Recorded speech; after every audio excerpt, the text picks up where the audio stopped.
Welcome to World Class Bullshitters, the epitome of pop culture. I'm your host, Jeff Hicks, and with me tonight is the one, the only, Dion Green. Baby, boys and girls, children of all ages, and as I'm sure all aware by now, it must be pretty nice to have $15 million coming your way. I can just spend it right now in my head. Cheeseburgers for everybody in the chat tonight. Press 1. Better net worth. Folks, that man chucking in the background. Wait, what? Said I bet her net worth isn't even $15. You have to pay that shit in installments. Have you seen how there's a meme of her starting an OnlyFans to pay for the difference? I have, and it's incredible. The OnlyFans or the joke? Oh, God. The joke is, you know what? Her OnlyFans would just be like a bunch of psychotic nonsense. It'd be like her crying in that weird testimony crying way that she was doing, screaming about Johnny Depp. She got fucked over and that she was not, lying and, bullshitting us all. When in fact she was. Well, let me introduce the rest of us, then we'll start talking about that. Let's say hello to the man chuckling in the background, the last standing Samoan, the Samoan sex machine, Big Rib Nick Utam. Her OnlyFans would just be scat porn. That's all it would be. Ooh. The Germans would love her. And then finally, we have American Ramrod, Kendo Slice. Well, in honor of Top Gun, her call sign will be Scat Daddy. Scat Daddy? I like Scat Man. There's even a song for it. Yeah, Scat Man. We could call her Scat. Either way. What would you do if your man was Scat Man? If he was Scat Man, I'd laugh my ass off. If he was Scats Johnson, I'm like, did you really do some shit with poop? Like, why are you Scats, man? Scats Johnson. Yeah. It's like Motherfucker Jones. How did you get that name? Right. I want to know. So, folks, They heard me. We're going to be talking about Amber Heard a little later tonight, but we have a ton of stuff to cover tonight. Tonight is a very packed show. We're going to be talking about Star Wars Celebration, which just passed this past weekend. Had a lot of awesome interactions, had a nice fan dinner, bunch of meetups, bunch of hangouts, and want to give a bunch of shout-outs after this. We're also going to be playing our Word of the Day game. We have RoboCop, the t-shirt is available, and as well as many other things. So tonight, folks, be prepared. Strap yourselves in. We have a lot to cover. So, folks, this week over on Patreon, we're going to have some more bonus content, including an extra show like a Sunday Hangover. And let me go check right now because our friends have joined us early today, and we have a word of the day from Shrebbles08. The word of the day is twunt, Twunt. Amber Twunt and the Seven Simps, how Amber got her twunt back, and Star Wars The Last Twunt. YouTube is going to be so confused with that word. It's like, what is it? Is it bad or is it good? I don't know. What about our favorite show, Avatar: The Last Twunt Bender? I would love to watch that. Or Game of Twunts. Game of Twunts. Have a twunt too. How about the Twuntlight Zone? A fistful of twunt. Only takes one fist to never mind. Hot tub twunt machine.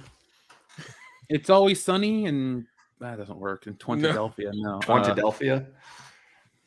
I can get down for that. The Wizard of Twunt. There we are. Nice, simple, iconic. Or Willy Wonka.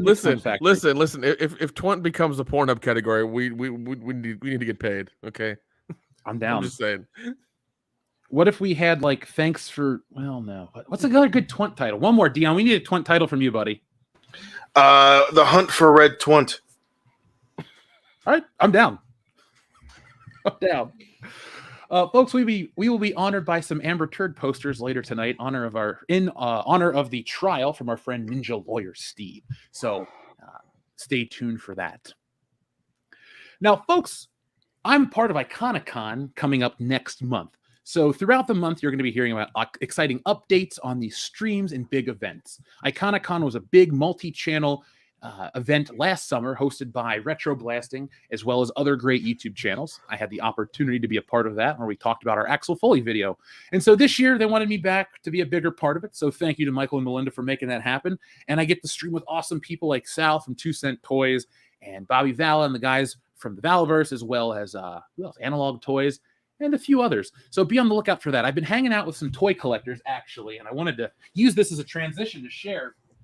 Guys, one of the coolest parts about the show nowadays is that when people see us in person, they like, they're like, oh, hey, I'm a fan of your show, blah, blah, blah. But sometimes they do really cool things and bring you stuff. So we have a lot of toy listeners. And so I got one of these this week from our friends over at Jeff, I wouldn't Toy. open that. I'm just speculating. It's dangerous. Yeah, let's don't. Oh God, you're gonna.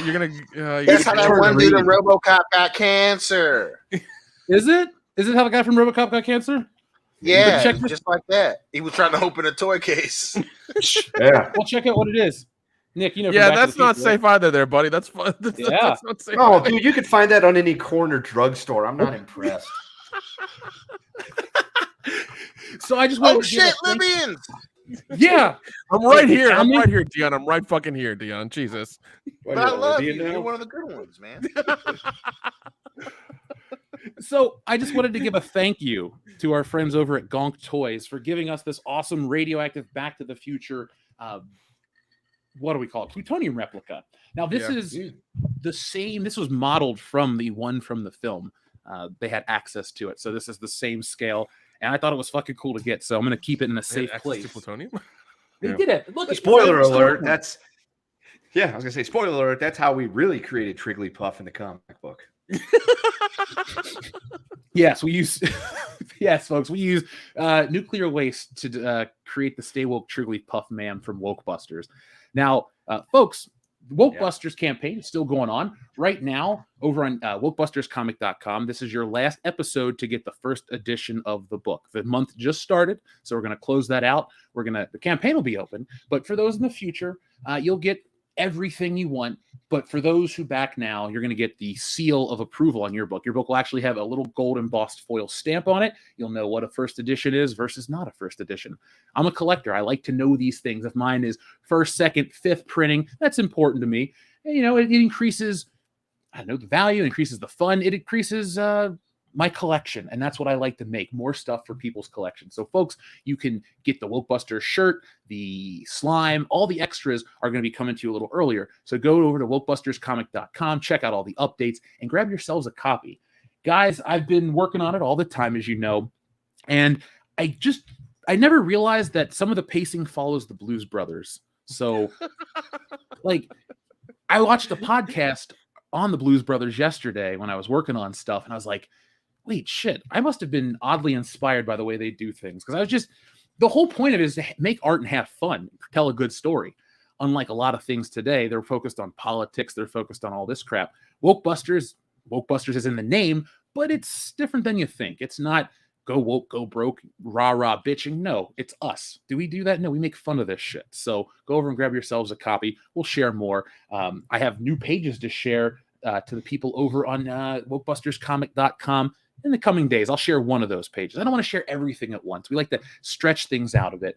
But spoiler alert, and it's not really a spoiler, we find a way to trigger the Stay Woke Trigglypuff Man, and that's where the hilarity ensues. And that's where the final battle starts. Kendo, it's my fault that the Stay Woke Trigglypuff Man is triggered. So should I apologize to Portland or say fuck it? No. So I would say fuck Portland. It's fine. They can one of them Portland girls, baby. they can rebuild coffee shops. Yeah, they're gonna smell like fucking Pine Sol and have hairy pits. it's like France, but in the Pacific Northwest. Hey, everybody should try it once. No. What, Pine Sol? The Pine Sol girl, yeah. Yeah. I'll second that one. Sloppy top. Yeah, they're very unique. The hippies. Oh God, only Dion. That's only if she has really severe daddy issues. Okay. Yeah. Sometimes you gotta try your meat a little spicy. So you're going to Portland? They're that. Yeah, I mean that's your spicy meat. You don't usually eat spicy meat. Yeah, why not? Well, yeah, why not, Dion? It's 2022. Why not? I'm pretty sure they don't eat meat in Oregon. Isn't Portland a vegan state? I mean, they eat meat. They eat meat. They don't eat meat. The funny part about Portland, though, is it's for being this progressive city, it's oddly closed off and very white. And that's just like the real statistics, Yeah, not no, the local How most of statistics. them are. Yeah, that's how It's yeah. really easy to be on a crusade for minorities and things when you're in a gated white community. Yeah, they're not and gated white, you've but, all the brothers, they all live in the same area. Like, they all right, but we just got to be close to one another. You dig what I'm saying? Yeah. Well, I'm just glad that they offered Kendo a loan. Thank you, Kendo, for being white. Because if it wasn't for you, Wokebusters would not get funded. So thank you. Yeah, you're welcome. Yeah, I appreciate you, man. We're saving the world together. Now, folks, over the weekend, I did mention Star Wars Celebration, but I wanted to bring up another thing before we get into tonight's show from Celebration, is to give a shout out to all the awesome people that we got to hang out with. So I got to hang out with Miss Ninja Julian, got to hang out with Wild Katarn, one of our big listeners. He's been around for a long time. Both of those guys were awesome. We got to hang out with a couple listeners. I won't say their names or real names on air, but we got to hang out with them at the show as well, at dinner as well. And then we got to hang out with a bunch of other people at the show.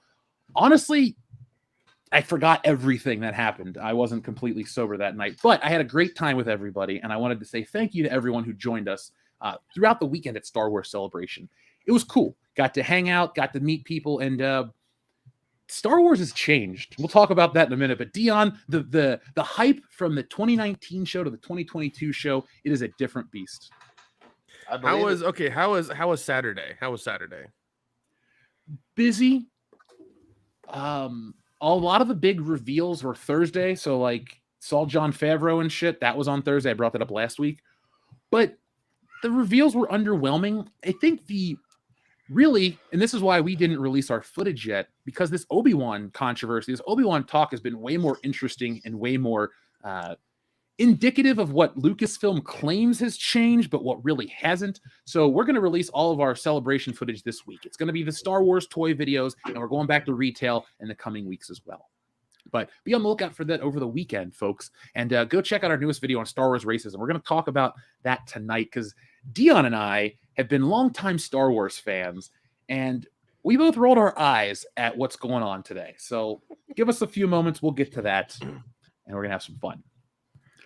But before we get to that, can you believe that it's been over 25 years and we're finally getting another Beavis and Butt-Head movie? That's wild. I mean, 25 years does sound pretty on brand. Mm-hmm. Yeah, I just hope it's good, and that's about it. I hope they haven't tainted Beavis and Butt-Head and made it like. I mean, from the trailer you showed me, it looks good, but that's a trailer. Right. I don't know how that show works in 2022 because it barely worked in the 90s. I mean, it was considered risque, on the edge shit back in 1993 when it first came out. So, like, how does it work in 2022 when we've become extra fucking sensitive to everything? Well, the movie's about Beavis and Butt-Head going to space, and I think they figured out a way to kind of circumvent the how do we modernize Beavis and Butt-Head. So I have the synopsis here. I thought we'd read this for fun. It says, a tale that technically spans 2 centuries. Beavis and Butt-Head Do the Universe promises to sit atop all future lists of the dumbest science fiction movies ever made. The saga begins when Beavis and Butt-Head wind up at space camp through creative sentencing from a juvenile court judge in 1998. Mistaking a docking simulation for something else, Beavis and Butt-Head excel at it and are asked to join the space shuttle mission in a PR move. After ruining the mission, they are left for dead in space and end up going through a black hole, re-emerging back on Earth in 2022, only to discover a very different world and find themselves considered buttholes of interest by the NSA, the governor of Texas, and a highly intelligent version of themselves from a parallel universe. Also, they almost lose their virginity, but don't. That sounds about right. Well, to be fair, Beavis and Butt-Head has always respected the continuity and lore because in the Christmas special back in the 90s, we saw Beavis's future. Here lies Beavis. He never scored. It's so important. Correct. What did you guys think of the synopsis and the trailer? It looks fun. It looks interesting. Once again, I just hope it's on brand. It's good. That's all I want from it. That's really it. Yeah, I gotta say, visually, it looked different because of the way the animation's produced. Also, I'm surprised it comes out in a couple of weeks. I thought it would be a lot longer of a build-up for a Beavis and Butt-Head sequel, but this is the streaming world we live in.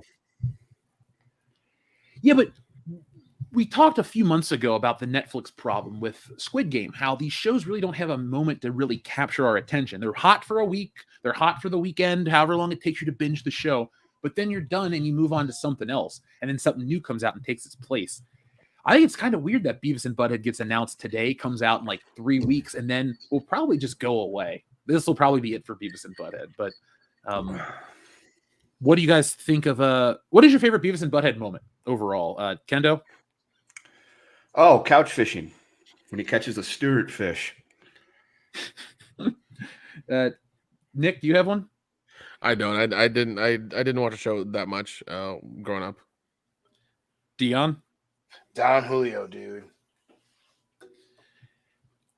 I have watched so much Beavis and Butt-Head, it's hard to remember all of them, but the phone sex one is pretty good.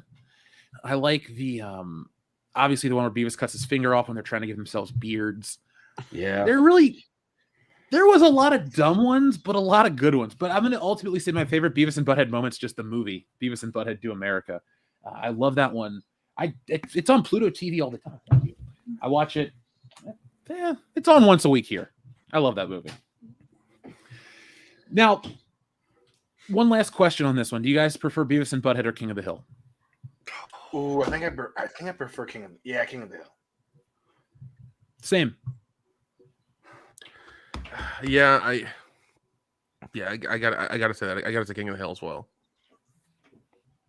So this is a pro See, King of the Hill that's tough. podcast.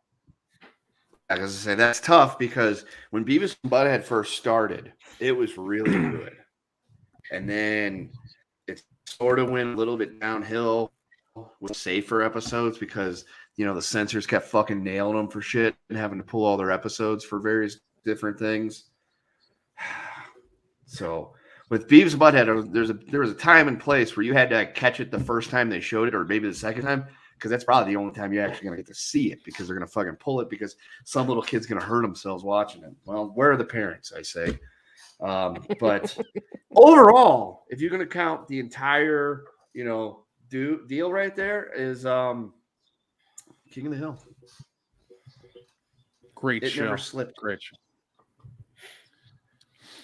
Med Cheesemo, thank you for your super chat. He says, what's Gucci my ninjas? Kendo, best Beavis and Butthead moment is when they went to buy cups and they had to go with eye patches, I think. Oh God, I remember that.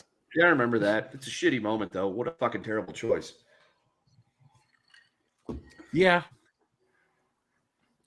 Oh man. Well, folks, another 90s staple is coming back.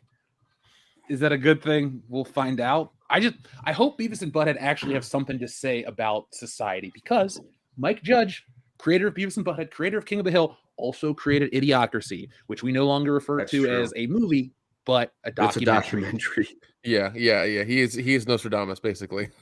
Yeah, and dude, one of my coworkers showed that at school the other day and told the kids, really? Hey, I want to show you guys. Yes, I was surprised. He showed them. He's like, I want to show you this movie, and I want you to take note of things because there's a lot of similarities between this movie and where your guys are going to be heading in the future. I'm just like, oh, Rondo.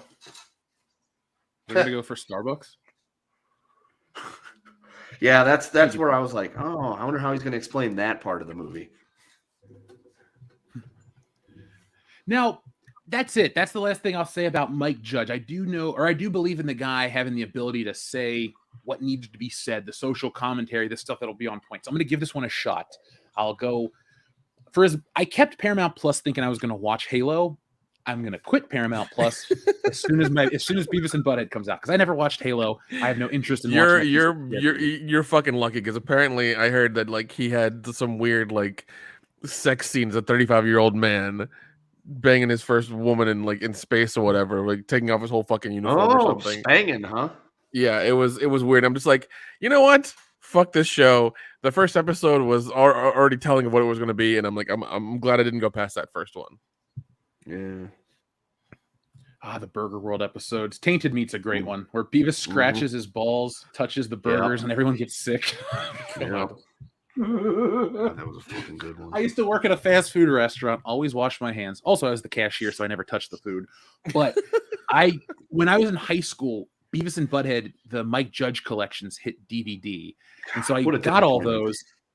I know. They're not the King Turd collection. They're not all of them. You know what I used to be rocking with Kendo was the old Time Life DVDs. Do you remember those? Oh my God! Fuck yeah, man. Yeah, it's like, do you like Beavis and Butthead? Well, Time Life has collected the choicest episodes for $9.99 plus shipping and handling or whatever. You can get, 10 episodes on DVD or whatever. I remember those. I never ordered them, but yeah, when the Mike Judge collection came out, I was like, fuck yeah, let's go. Because this was when he's like the whole shit, the shebang was like all there. You get season 1 of this, season 2 of this, and you got every episode. So I went in buying that thinking, fuck, all right, I'm finally going to get every episode from the beginning till the cutoff point. No, I did not. And then I was reading the thing, and Mike Judge is like, I left some of those older episodes out because the quality was just poor. And I'm like, what the fuck are you talking about? Those were the better ones.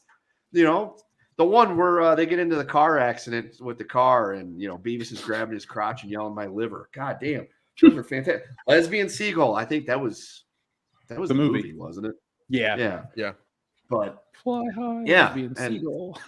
it's like, fuck, he left all those out, like the one where they go to the dominatrix, or they left out Way Down Mexico Way, where they go to Mexico to buy firecrackers. Jesus, how is that the Mike Judge collection when you leave out the classics? So, Mike Judge himself is embarrassed, sadly.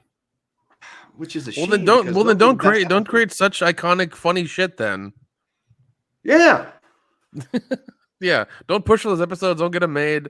Don't bother. Just sit there and twiddle your thumbs. Yeah, I learned about what an asswipe was at the age of 9 because of Mike Judge and the episode where they try to sneak into the concert. Remember the video game? Where they go fight or go to see Gwar? Yeah, the hell out of that game. It's not a very good game. It's pretty bad. But most licensed games were back then. Shit out of that game. Yeah, it was probably a fucking LJN production.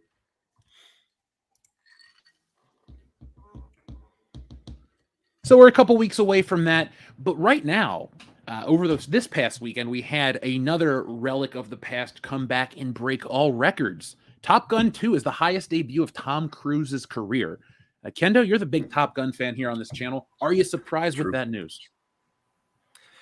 Well, yes, I am surprised with that news, Jeff, because I've been told that nobody cares about those types of movies and that the pandemic killed cinema. But yeah, we were all told that. Clearly, the problem with cinema wasn't the pandemic; it's just shitty movies. And then a good movie gets made, and people go and see it. Unfortunately, I am not one of those people because the goddamn universe has conspired against me for the better part of 7 days to keep me from seeing said movie. And I'm very pissed off about that, considering I had the date circled on the calendar, and then I had to move it like a year because bullshit went sideways with bad eating, and then I had to move it again because they moved it again. And then suddenly I get the date on the calendar, May 27, 2022. And it's like, I am going to go to that movie on that day. No, I couldn't. I'm going to go see it the next day. Nope. No, can't do the next day either. Maybe I can. No. I'm going to definitely go see it now. God damn it. Right. Wednesday. I will see it on. Nope. And then Thursday, I could go see it on Thursday. No, it's the podcast, and I'd rather go to the podcast because I care about my friends. And then tomorrow, go see tomorrow. No, yeah, I might get to see it on Saturday finally. So I'll get to help Tom Cruise with his second weekend. Yeah, it's funny because over the weekend, apparently it's what is it, the biggest Memorial Day? It's big Memorial Day records, and it's knocked out. What is it? The Marvel movie. God, I can't even fucking remember it. Doctor Strange 2. Oh, good. Yeah. Mm-hmm. So I have the movie opened to, let's see, what was it, $200 and something million combined over the weekend, like 160 or 156 million at the domestic box office, and then an additional whatever, and it got to like 2 something in the first weekend. So good for Tom. I'm surprised it's bigger than any Mission Impossible openings. Yeah, well, I mean, we're waiting on the next Mission Impossible movie as well. Yeah, it's supposed to be pretty dope. I'll watch it. Same. That trailer was good.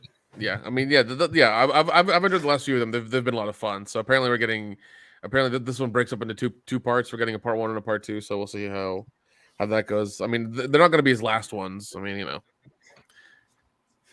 Well, the nice I will say this: part, there's yeah.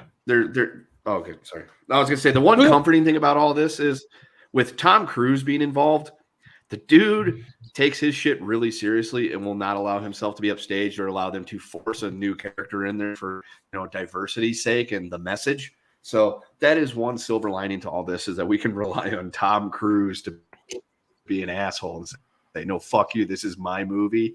I'm in charge to make good film. Well, Yeah. I mean that worked really well too, in that mummy movie he made. That worked awesomely. It was such a good movie. Everybody's still talking about it. Well, I'm just Damn, glad that Oh, what an I'm just asshole. happy that they worked really hard on that movie. Tom Cruise jumped out of an airplane. I don't know which one did he. Oh god, He does his own man. stunts. I mean, like, listen. I once again, I understand. His properties when it's Mission Impossible, Top Gun, fine. He's the man. When you're doing a movie called The Mummy, and you take over the entire production, where the director's just counting his money in the corner. He's like, "Yeah, Tom, you got it. All right, cool. I'm just gonna take a nap over here. You got production, right? All right, good. You got the script.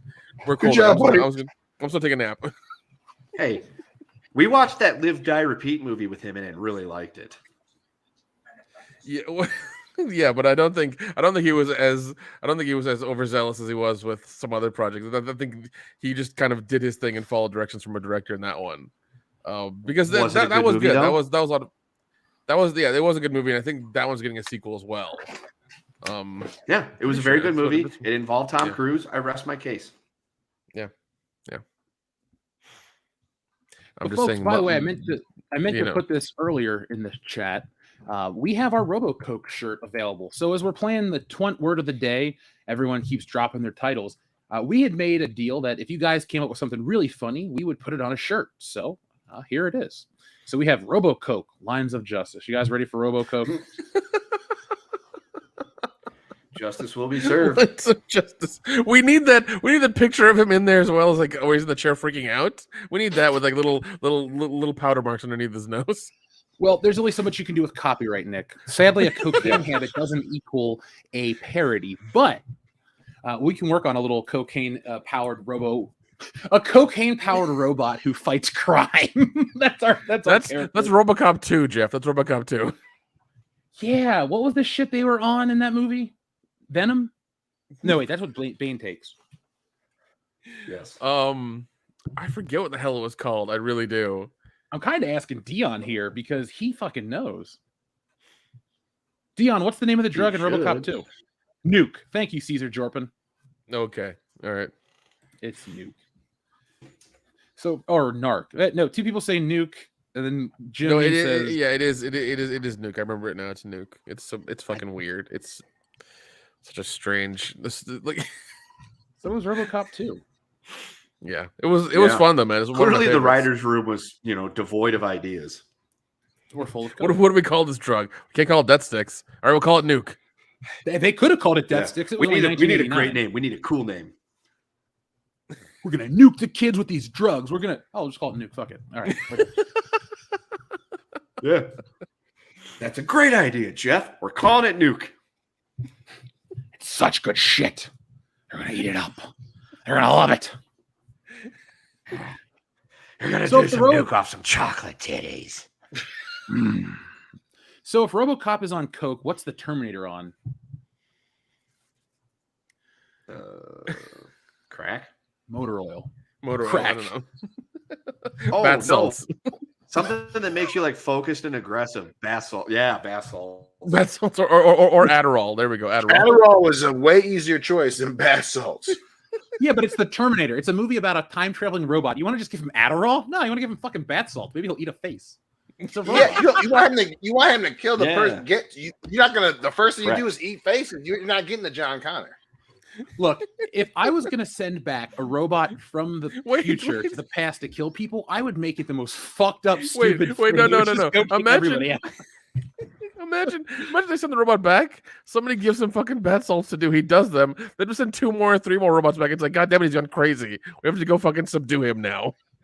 We're gonna send a team of like 10 robots back to go fucking track his ass down and make sure he doesn't eat any more faces. Yeah. I mean, you've already sent a fucking bloodthirsty, murderous robot back in time. Why not just kick it up just a little bit of a notch? Why not, folks? Why not?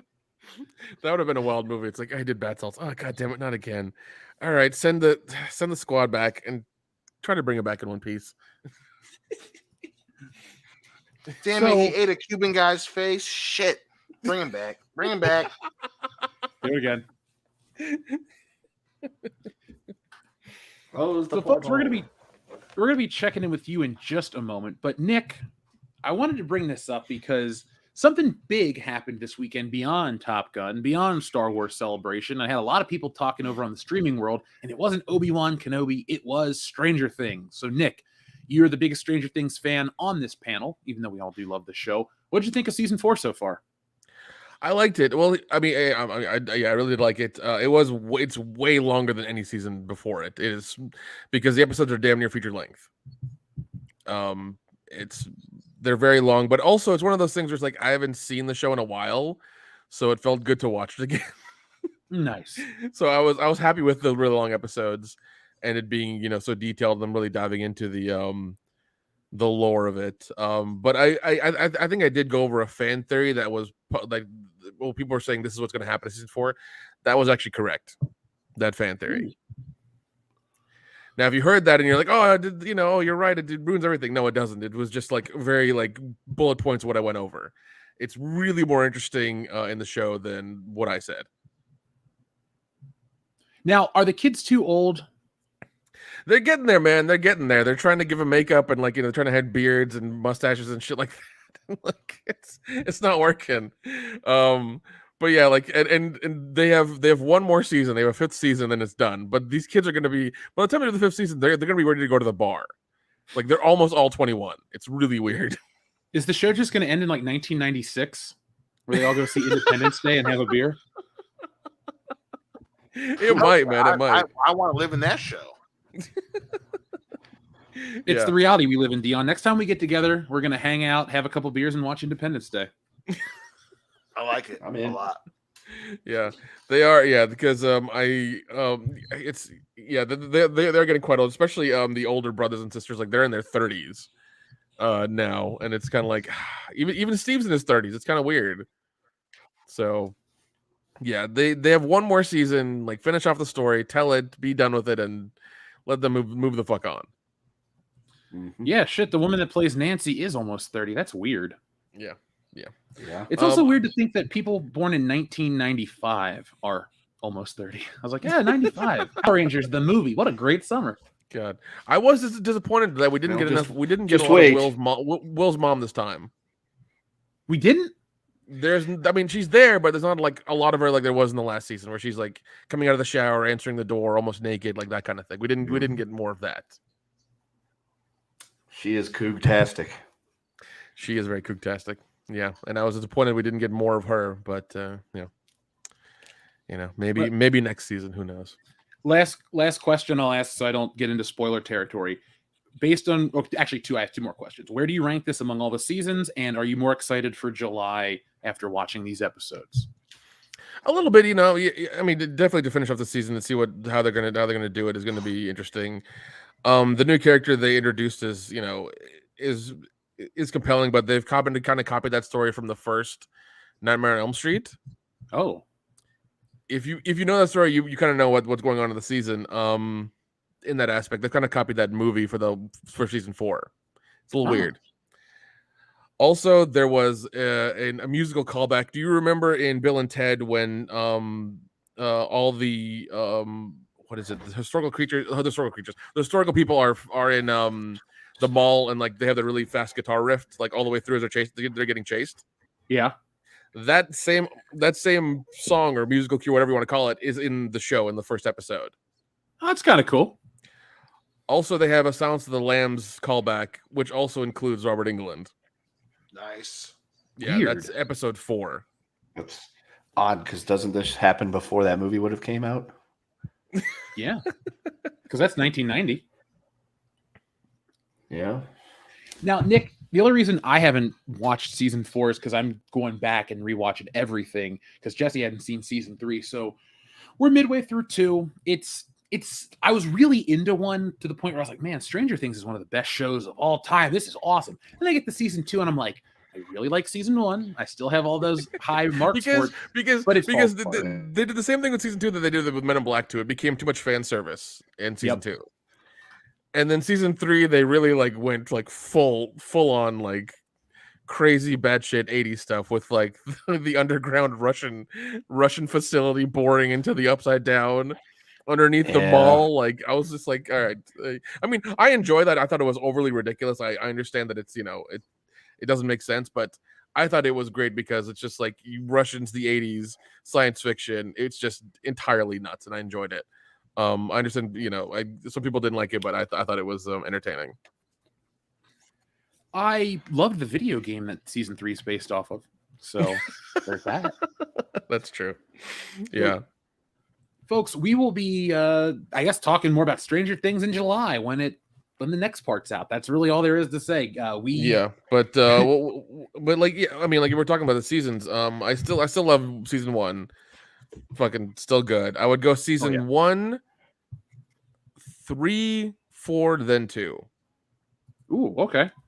Because 2, like we discussed before in the previous podcast, it's a lot of fan service, too much fan service. Because they hit it big. They're like, oh, we need to really make sure people stick with us. We're going to give them everything they want in season 2, and that was wrong because you're just supposed to tell your story and keep continuing telling your story. You're like, we're gonna like it or hate it. Like, just kind of keep doing your thing. And they chose to, do fan service.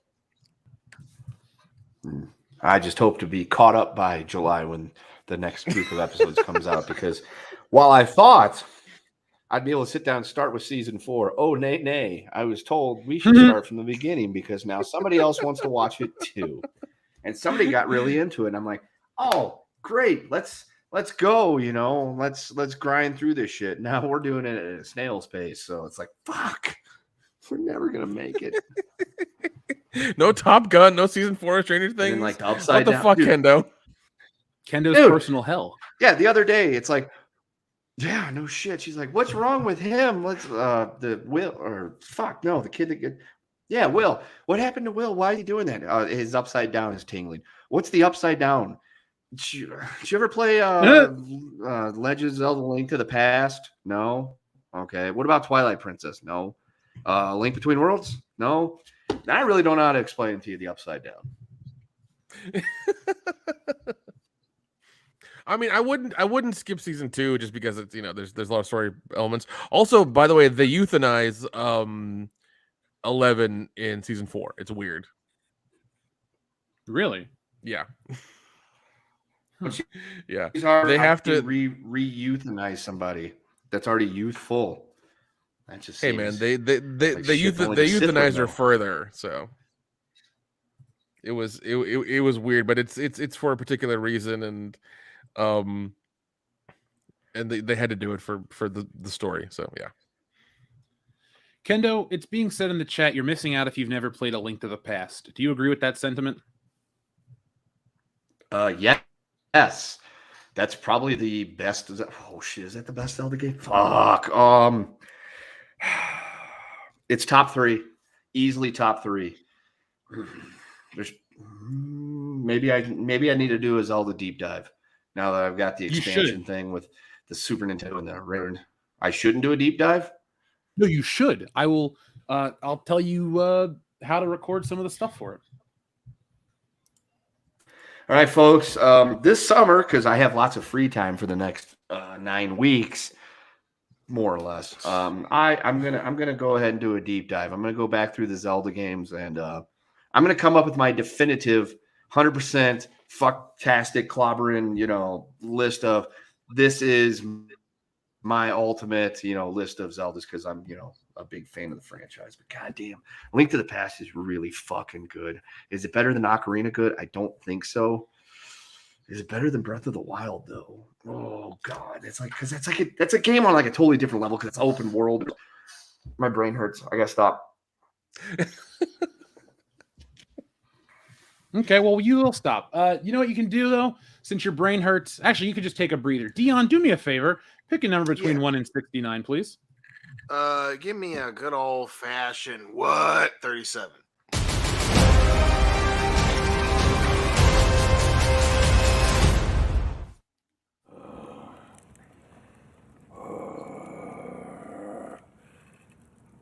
If I were a rich man, all day long I'd biddy biddy bum. If I were a wealthy man, oi! No, Doc Ock. Oi gets me. It never gets old. Yeah, it does. So our friend TLJ Screwjob sends in our first 2 of the evening. Thank you very much for your generosity. He says, won't be able to watch tonight, boys. Going to see Everything Everywhere All at Once with my brother and grandpa. Before I read the rest of your super chat, I'd like to say I saw that movie last week. I thought it was very good. Independent, small budget, whatever, doesn't mean cheap, crappy, and ugly. It's a multiverse film that isn't Marvel. So if you like multiverses, if you like to think about what it means to be human, yourself, this, that, and the other, I like that movie. I thought it was solid. Was it better than The Unbearable Weight of Massive Talent? No. Nicolas Cage's movie was much better, but Everything and Everywhere All at Once was great, and I highly recommend it. So hopefully TLJ Screwjob is listening to this in the future, and he'll tell me what he thinks in the chat below. Also, he says, and did I miss the Top Gun drunk along? No, you did not. Don't worry. We're going to do that. Now that Kendo's off for the summer, we'll do that. Kendo, you want to do a drunk along for Top Gun? Oh, yeah. Thoughts up. Does a pig's pussy bet its hedge? It always does. Because it's made of a pound of cake. Oh my God. TLJ Screwjob also, thank you for your generous super chat. He says, also, I just listened to the Sunday Hangover from last month about Nick filming this girl named Danielle and the director of the film, and Kendo proving Dion likes Matrix Resurrections. First Dark Fate, now this? So Dion, I forgot Things to tell only you, the he has Sith this whole know. segment over on Patreon. It was about you and Dark Fate, and it was great. I believe it. I'm sure it was. Cesare Japan, thank you very much. He says, Ewan McGregor calling me a racist is rich, coming from a guy who committed adultery and abandoned his kids. Who has the high ground now, Obi-Wan? Oh shit! Damn. God. I didn't hear that. Can one of you guys find that clip for us when we do talk about Obi-Wan next? We'll be able to see his comment, because this is an ugly I'm situation. racist? Yeah. Look, It was a car this is video, Last too. Jedi levels of bad. Yeah, he put out a video, dude. So it's an ugly situation. And I really do love how Disney's trying to insulate themselves. It's like, oh, it's like there's so many races, and we wanted this actress for this. It's like, that's great, but you're also fucking up the timeline like really badly. And they're also trying to double down on this. Now we got Mashable putting out articles why she's the next great Star Wars villain. You know what's really going to be fucking funny is the people are going to dig their heels in. This character is going to end up sucking, and then they're going to be stuck with egg on their face because they doubled down on a really shitty character. But we'll talk about that in a moment, folks. We have another bunch more. So up next, we have our friend Rob Brantz. Thank you very much, Rob Brantz. He says, anyone else find it funny that it's only Kathleen Kennedy projects that claim of the fan base being racists? But whatever Favreau has a project, there isn't a thing at all. Way to deflect your crap, Kennedy. That's an interesting point, guys. Well, because she still thinks she's at the level where her shit doesn't stink, and we all know it does. And she keeps insulating herself with the same bullshit, and it's just not working. And she's costing the company money, so. We'll get into it a little bit more, but it's like the fucking social media thing. Like wherever you post something that somebody doesn't like, they immediately go for calling you a racist because that's like an auto win. Because now instead of addressing what you say, you have to like fucking duck and dodge the punches that are coming at you because you're apparently now a racist. Well, no. Well, what it is, it's guilt activism. That's basically what it is. It's like, we're not going to talk about this. We're just going to be like, oh, you're racist. That's it. For not liking this one thing, this one project, this one character. It's like, no, this doesn't make sense to the story. I don't care what she looks like. It's just a bullshit character. Sorry. Well, she's a bad part of a bigger bad problem. So, thanks everybody out there that wants to overreact about people not whatever. Well, wait, I'm sorry. This is a hot topic. I'm excited. But thank you, Rob. The point I wanted to make though, Rob, to you is I think the difference is these shows are so bad and so dumb and so pointless that they have to insulate themselves from these things, or else they will fall apart. Because the stuff, Mandalorian is not no Star Wars property created by Disney is above criticism, because none of them are perfect. You have to dig deep to go Rogue One and say, well, Rogue One's great compared to the other ones. Rogue One is much better compared to the other ones, but it's really a very tainted pool to pull from in the first place. So it's hard for me to go, oh, you know, these shows are only woke, or this or that, or blah, blah, blah, whatever you guys want to put on there. It's like Favreau is attached to the one good one. Everyone else is attached to the stupid ones. And nobody is above being attached or close to the stupid ones. Because what I mean by the stupid ones is like Rangers of the New Republic or whatever that didn't happen, or these other shows, they don't have a strong enough premise. They have this great concept in quotation, like, oh, we're going to do a young adult Amblin style Star Wars show. Okay. And what is that? You know, those are the ones that always kind of throw me off, because I don't think they know what they're doing. Star Wars is one big story. This isn't Marvel where you can tell 1,000,001 different stories. Star Wars has just been one saga, trying to break it up. And the thing is, they're not even breaking it up. They're just telling different parts of the same one story out of order and fucking up the whole thing. So, Jeff, check our chat when you get a moment, because I sent you the video. Oh, perfect. Thank you. I got the Ewan McGregor video, folks. After we read a few more of these, we're going to talk about that. So, God damn it! That pretentious fuck did a goddamn car video. Yeah, that's how we fight racism. Yeah, we hide in our fucking fucking Teslas. That's what we do. Well, if you're Owen Wilson, you can't hide in your Tesla. Did you hear what happened to him? No, what happened? What happened That's now? him outside right now. No. Yeah. Shut up, Owen. Sounds like that. He found you. Jeff. Is that what happened? People just honked at him repeatedly? Nah, somebody stole the rims off his Tesla. Really? It made the news. Listen, if those rims were worth under $1,000 together, it's a misdemeanor. I'm just saying, it's California. No, it's hard to be really upset over Owen Wilson's car rims. Sorry, man. Sorry. Wow. Did he pay for somebody to write an article about that or be on the news just so it could be relevant for a minute? I think Owen Wilson's name holds enough weight that when he's a victim of crime, somebody cares. Oh my God. Not us. Have you ever heard this? Have you ever heard the tragedy of Owen Wilson's rims? Gather around, kids. I got a tale to tell you. Folks, tonight we are gonna fundraise for Owen Wilson's Tesla rims. Send all of your cards. Can we start a GoFundMe, please, for Owen Wilson's rims? Yes. We're taking donations to that address that's crawling across the bottom of the screen right there. Anything you send, make the checks out to world-class bullshitters, though. We'll make sure he gets the money. We promise. Yes. We'll send it directly to Owen. Look, we're big fans of Starsky and Hutch. We're big fans of Zoolander and all these other. I won't say big. I was picking movies. Wedding Crashers. Wedding Crashers. I was gonna go, dude. Wedding Crashers is one of my all-time favorites. Wedding Crashers is great. I love that movie. What's Bottle the one Rocket. that he played? Drillbit Taylor. That movie's stupid. I don't know. True. Nobody remembers it. Wasn't there one called like Mr. Woodcock with Owen Wilson? Or wait, no, that was John Heder and Billy Bob Thornton. Yeah, that's Bob it. Thornton. No. That was Billy Bob Thornton and fucking what's his name, Stifler. Oh, Sean. Oh yeah, Scott. that Sean Scott, yeah. That was Mr. Woodcock. Yeah. What a dumb movie. You know what? All this talk of Star Wars makes me realize it's time to talk about Star Wars. So let's cover this, folks. We have a lot more to talk about tonight. Before we get into Star Wars, just to give everyone a teaser, we're going to be talking about The Boys, the Johnny Depp trial, the Pinocchio trailer, and as well as today is an anniversary. I guess I'll just get this out of the way. Dion, you're a very, very well, you're muted right now. So Nick, Kendo, you guys are very No, I'm not. Oh, you're okay. You're back. So you're a sentimental guy.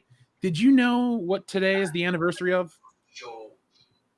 They don't know it's the anniversary of what? Do you know what the anniversary of, or what's anniversary is being celebrated today? Shoot, I do not. Well, it's our favorite movie. What's that smell?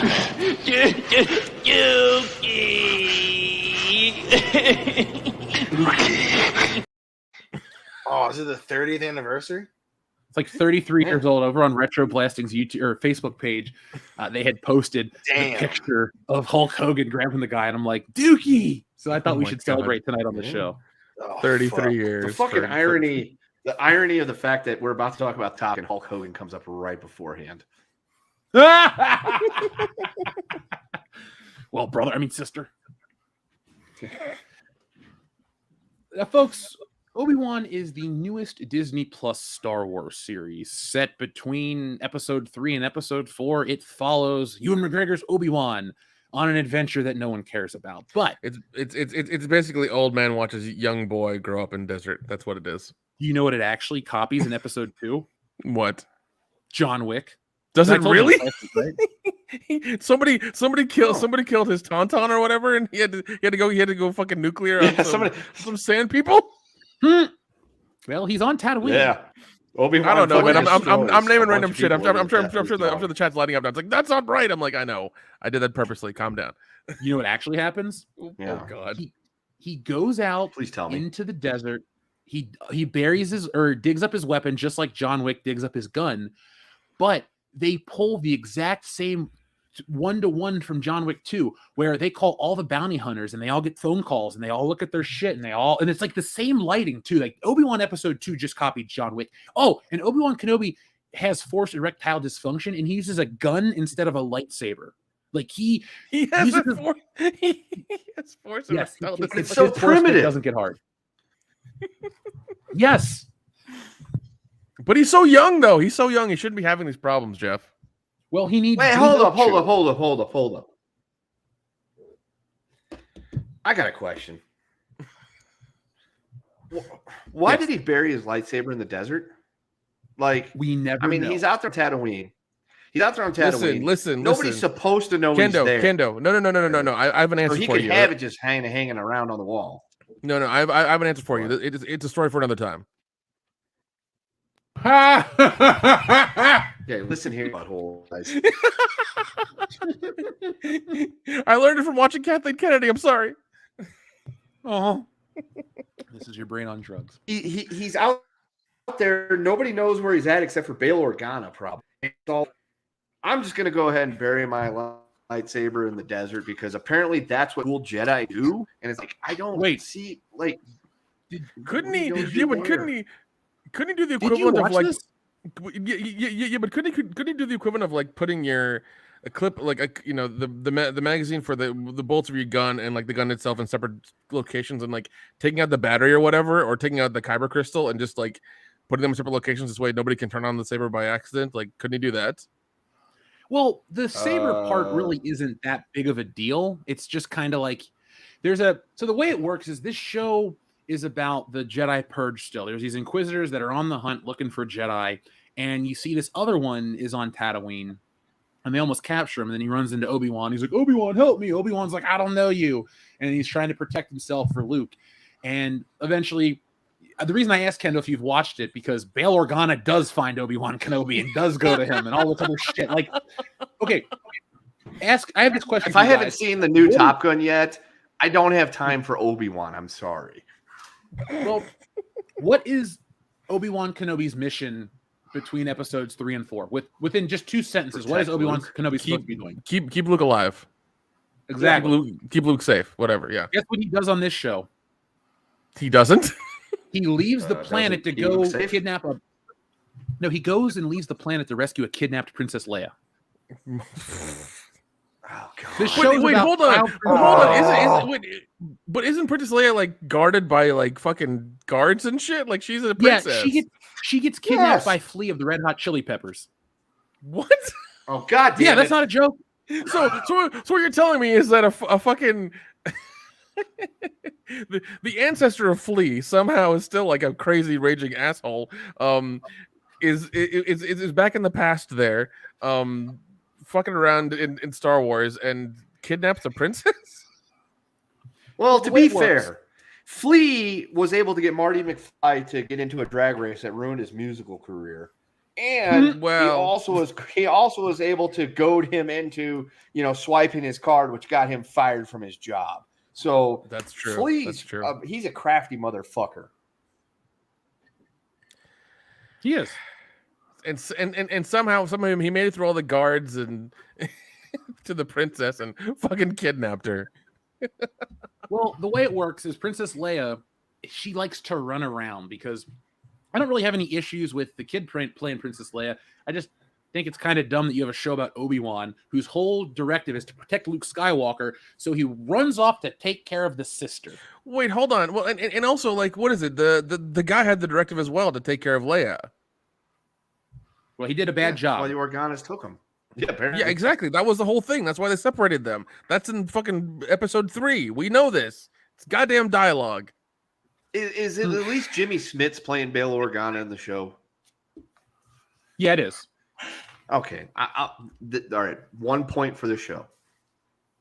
The acting this is my issue with Reva. We're going to talk about the Lady Inquisitor in a moment, but across the board, the acting is okay to pretty good. Ewan McGregor is Obi-Wan. Across every time he opens his mouth, you're like, oh, cool, blah, blah, blah. You still got it. Awesome. And then Jimmy Smits is fine. The kid that plays Princess Leia as a kid, whatever. She's there. Joel Edgerton does a good job as Owen. Uncle Owen is back. There's a really nice moment where he kind of protects Obi-Wan, which is a way that so for as much as Uncle Owen loves to treat Obi-Wan as this crazy old wizard, how he doesn't believe in him or anything, there's a moment in this show where Reva, the Inquisitor, is questioning Owen, and basically he protects Obi-Wan and gives him this look. I'm like, oh, okay, so he understands that Obi-Wan actually is a good thing for Luke. And so the show doesn't know what it wants to be. They want to build up how important Luke Skywalker's training is going to be, but then Obi-Wan Kenobi has Force ED, so he can't even train him when he wants to. But then he's not even there to watch him. He's on this mission with Leia. He leaves the planet. He fights like John Wick. This chick sucks. Look, here's my complaint with her. She's not a good actress. I don't care what she looks like, blah, blah, blah. She doesn't fit the rest of the characters. It's like if you put me in in a fucking royal, what's the highest stage in England right now? Queen of England? No, I mean like the stage where what's the highest theater that they perform in England? Like what's considered the high, the best theater in the world? It's like putting us on there. We're not really actors. Okay. Royal Albert Hall. Basically, it'd be won a belt once. Okay, basically, it would be like Jeff at Broadway was what you're saying.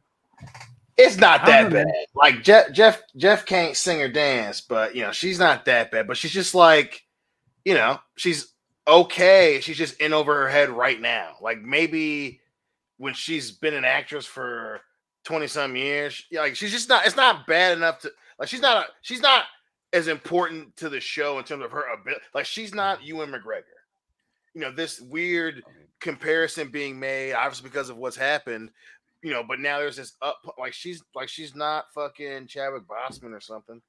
So it's like she's just a part of the show. Like that's pretty much that all it. sounds you're really watching fucking the first racist. I think episode. she's fantastic. Right. Like that's just like, okay, maybe you think that, but I watched the first episode, man. Like she's not, like her like it's like Jonathan Taylor Thomas when he left Tool Time. Like, hey, okay, I'll give her a shot, but she's not blowing my fucking socks off where it's worth, Disney making fucking statements and shit. Disney of all places. She's not that great. She's not that bad. No.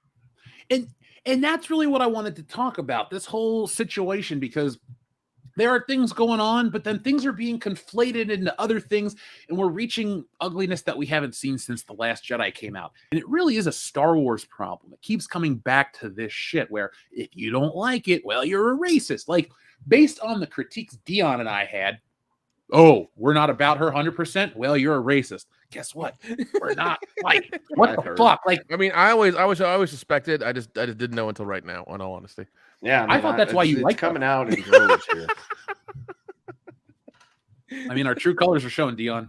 I mean, your true colors. I'm over here chilling like Flynn. I ain't done shit. Mm-hmm. Well, we're just busy with our RoboCoke everywhere. RoboCop. So in the build-up, Welcome to world-class racist bullshitters. I mean, well, of course, that's what everybody says. Phrases. Well, let's start talking about her quote, because this is the thing. All of Disney Star Wars is misguided. All of it. They don't really know what they're doing, obviously, but every time they want to promote a show, they take this route. And it never works out because the people that they throw at the forefront are never really treated right.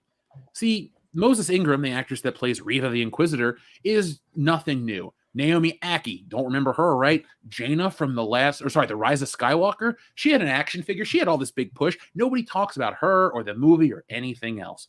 You know, Disney loves to promote, oh, we had the first black woman of color in Reva. Wait, what? You had her. You had the Tandy Newton. You had so many of this thing, so many of these other actors out there that were a part of Star Wars.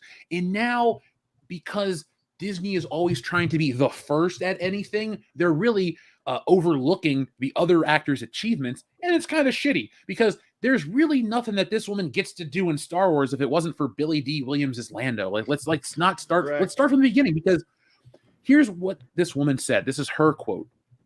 Obi-Wan is going to bring the most diversity I think we've ever seen to the galaxy before, Ingram told The Independent. To me, it's long overdue. If you got talking droids and aliens, but no people of color, it doesn't make any sense. It's 2022, you know. Oh, motherfucker. Yeah. But see, like, in even in that quote, there are 20 million fucking species. 20 million, but you picked a black female to be the Inquisitor. You could have picked an alien, and nobody would have said fuck all. It would have been fine. You could have picked a better actress, and nobody would have said that fuck too. all. That too. You know who should be there instead of her? Christoph Waltz. He's too good to be in Disney Star Wars. But okay? imagine, but you saw him interrogate people in, what was it, in Glorious Bastards. Imagine that scene, but in fucking Star Wars. And him doing his questioning like that in the beginning of that movie. Glorious Bastards. I know. But I mean, imagine him doing that kind of questioning. And sans the outfit, obviously. But you know, to Uncle Owen, like, imagine that. Or yeah, Kendo. Beep boop boppy beepy doop. While Kendo beeps out, though, Nick, I like the idea of Christoph Waltz in Star Wars. I wish he would have been in Episode 7 as General Hux instead of Domhnall Gleeson. That'd be as awesome, a man. That'd be great. Yeah. Like, Disney's their own worst enemy by casting retarded actors that nobody gives a shit about and then putting out movies that nobody gives a shit about. Like, you don't make anything of quality. Oh God! What they're doing is filling a social quota. That's really what they're doing. And then, like they've been doing forever, they keep trying to insulate themselves and make themselves look, oh, we're diverse and this, that, and the other.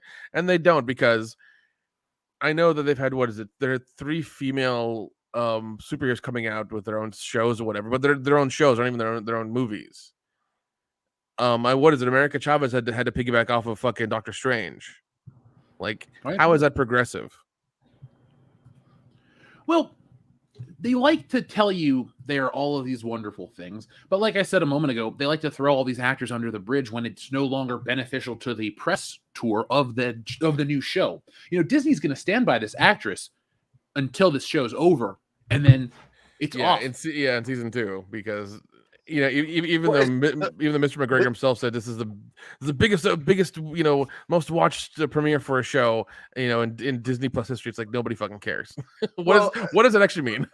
Well, their issue, and again, it's like, you know, Disney's just the company. It's just they do too much. Like, what, you know, having a person of color is like, yeah, that's cool, you know, but you making such a grandiose thing about it, you know, isn't bad.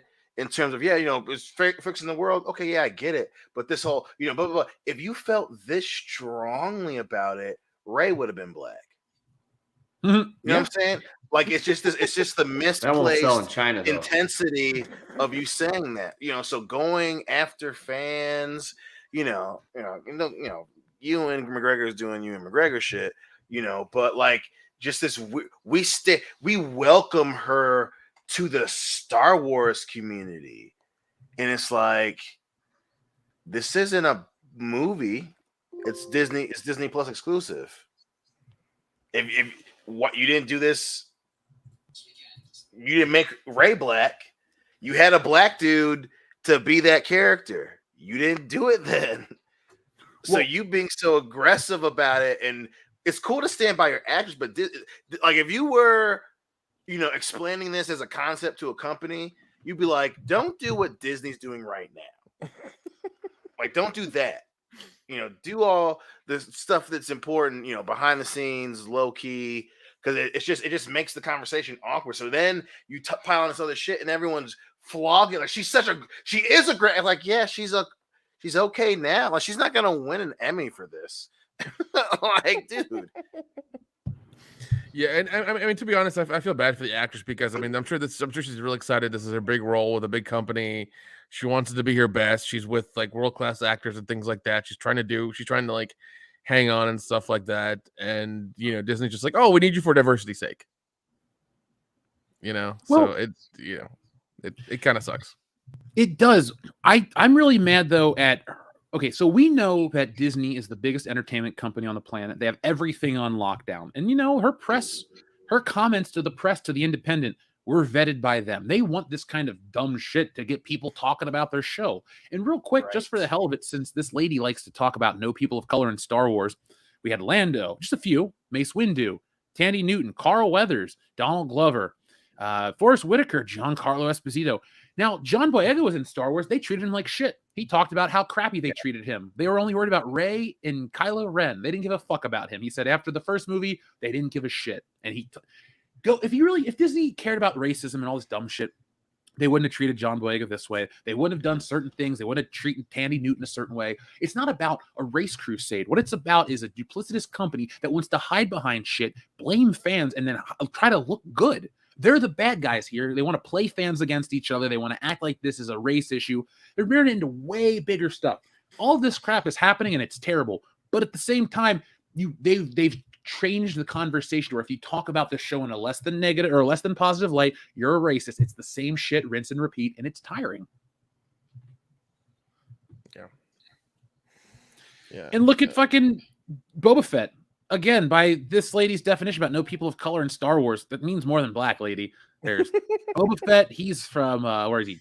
Maori. There's Donnie Yen, Jimmy Smits, all kinds of people. And in the prequels, it's like if the main characters were the white ones and then everybody else wasn't. And nobody gave a shit because it wasn't the premise of the story. It was Star Wars. And you just populated aliens and people of every different walk of life. Disney wanted to take a step back and say, look how good we are for doing this. Well, not good anymore.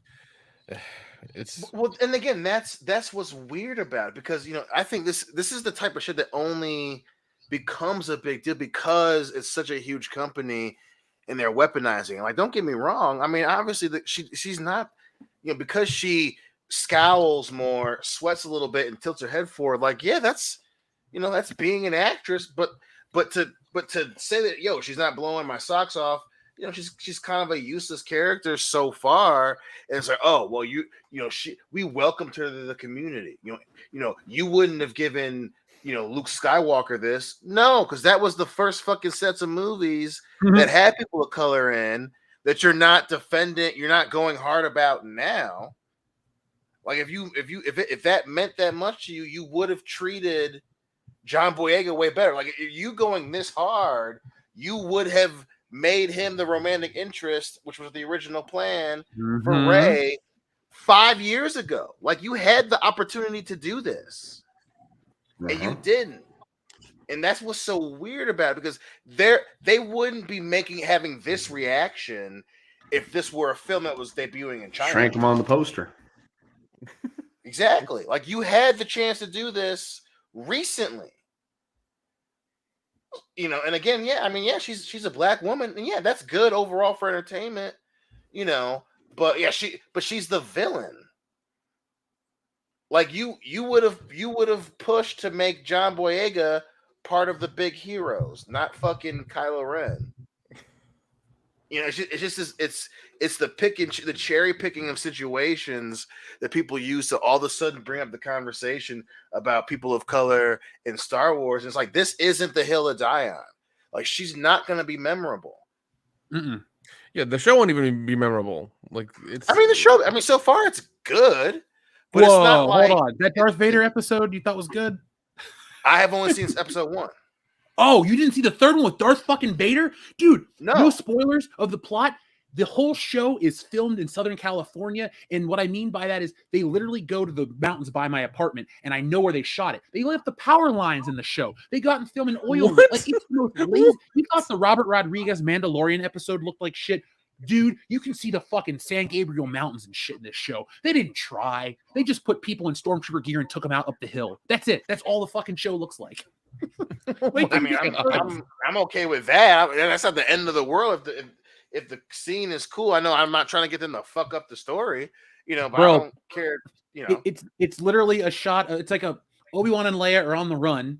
They're sitting in this like truck, and the Empire's driving them around, and like the whole action scene takes place on this Imperial base. But here's the great part: it's got this awesome laser fence, and a stormtrooper falls in and gets cut in half. What they do show you, because the show really doesn't give a shit, when it pans out, you can see that Obi-Wan and literally anybody else could walk around the fence. There's no, like, the way the base goes is it's just a gate in the middle of nowhere, and you can go around it. Like, it's not like it's built into a hill or over a cliff. The camera just shows like the character could just walk around the security gate. What the fuck? What the All right. I mean, it's like, yeah. I mean, that I'm sounds glad- like a streaming show to me. Oh god, Like, I'm this glad. isn't a Star I'm Wars glad you movie. guys are guinea pigs watching it because I don't care anymore. I just really don't. I mean, here, I'm yeah. sending you the Right. picture of it real quick. I saw a picture of the stormtrooper getting cut in half. But I'm just like, all right, man. Like, that sounds like a Disney Plus show.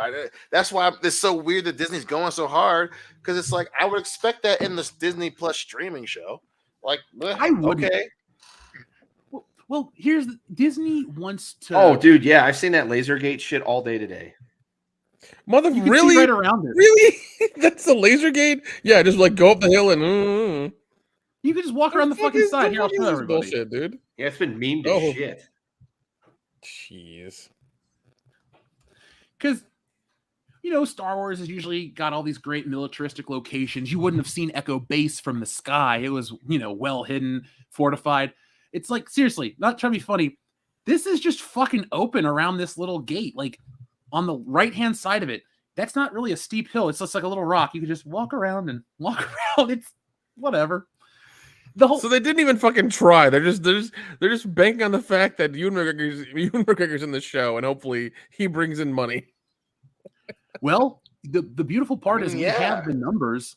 Ewan McGregor and Obi-Wan didn't perform as well as Stranger Things. So I made the right choice then. Okay, good. Because let me pull up the numbers, but from what I remember, Obi-Wan had like 2.14 million views, and Stranger Things had 2.9. Oh wow. Yeah, I mean, I did. Yeah, I went over to a friend's house and watched Stranger Things season 4, and I'm glad I did that. That was a lot of fun. I would have not liked watching Obi-Wan at all. So let's see. Yeah, where did Obi-Wan fall? So Stranger Things 2.9 and Obi-Wan 2.14. Okay, so I was correct. I didn't misspeak. This comes from Samba TV. So I guess they're the new metric for streaming shows. We've been told for years that Star Wars is the biggest IP and that we're supposed to respect and love everything they do.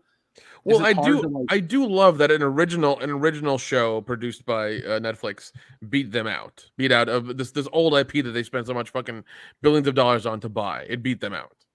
I mean, that fucking Stranger Things has had 4 years prior. I think at this point, Obi-Wan not beating it out is just systematic what we've been saying for the last few years. Like, it's not the biggest IP. Obviously, Disney's gonna drum this up. Well, it's the biggest premiere in Plus history. Like, yeah, I mean, you've had 2 really pushed shows. Netflix has had, hundreds by now. So I'm not surprised at that. It's just, this is eventually going to calm down and Disney's going to stop pushing it so hard. But yeah, this is to be expected. It's, it's performing like we thought it would. But isn't that sad, though, that the IP of Star Wars that used to be everything and everywhere all at once gets beaten by Stranger Things on Netflix, which has 4 seasons? And yeah, Stranger Things is a big deal, but Star Wars had the reach that nothing ever had. I wish Disney Yeah. would understand. Maybe it's time to stagger these things and put Star Wars Or to you know, bed. or you know what? Just fucking stop for a while. Just fucking stop. Yeah. And just Well, really, listen, you know. I mean, yeah, they've made that bed, but yeah, I mean, it sucks for sure.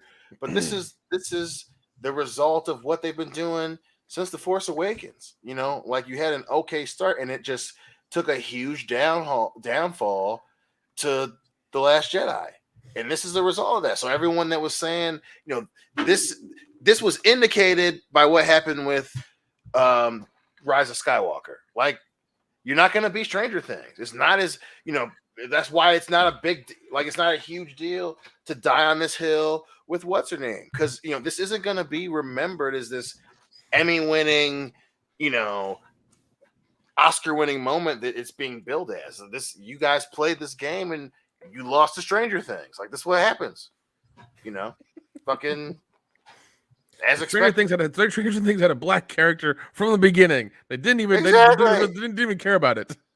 Exactly. No, they never pointed that out. No, I mean they made a funny He's- joke. In and season he's 2 on when the they all- poster. Yeah, he's the same size on the poster. It's weird. They did make a funny joke about the they didn't Ghostbusters shrink thing him in for the season 2. Chinese. I don't think China gets Netflix, but that's, you know, that's here nor there. Fuck them. Netflix or China? Both. A little bit of column A, a little bit of column B. Definitely that's- more of China. Yeah, definitely. Right. Of course. It's like Like, you guys are 25. you guys are fucking doing human rights violations. Definitely. But fuck that China. He-Man show was terrible, Dion. It was really bad. That was a civil rights violation. For sure. My shit was violated.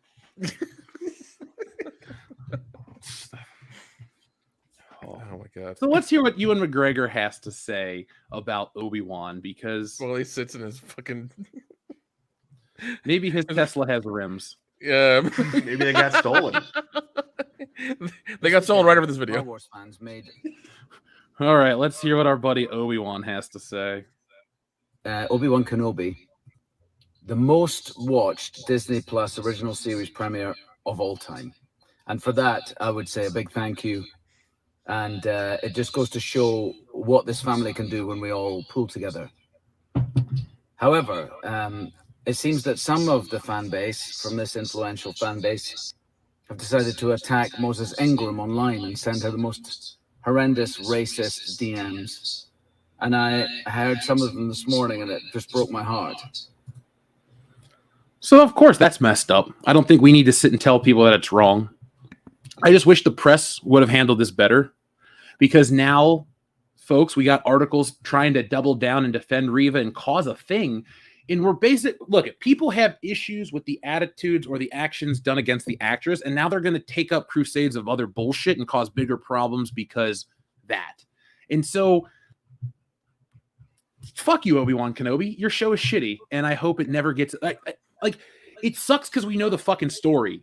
You don't even need to watch any more, Dion. If you think the first episode's kind of okay and you're kind of feeling that way about the show, wait till you get to the second one, dude. It isn't fucking good. That's where the show starts to get dumb. And then Obi-Wan, it just like falls down. Like, we get to the third one, you'll go, oh.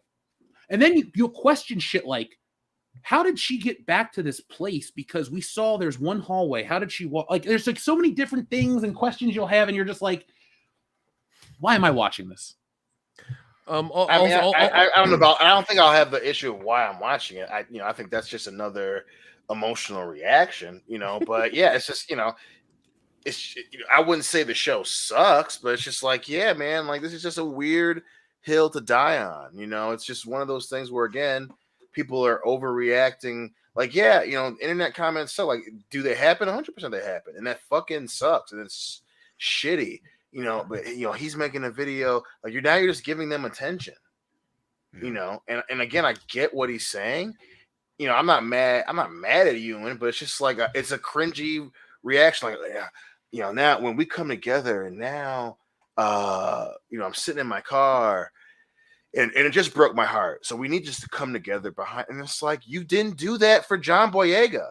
It just happens that you're making this video when your show, you just said it, which you threw a little fucking advertisement at the beginning of your emotional video. It's the highest rated Disney Plus show.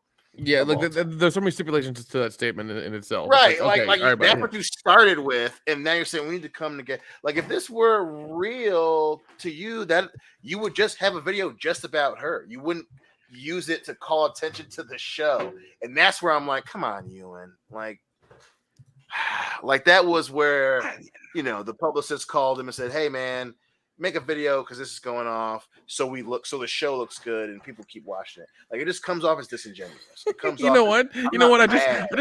I just realized something. The reason he did it in his car, not his house, is because I'm sure his house would make him look like a fucking asshole if he did it like in his really Exactly. $1 million fucking living room or whatever. Like you were shooting this on your way to fucking to buy milk, and you were like, shoot, let me shoot this video real quick.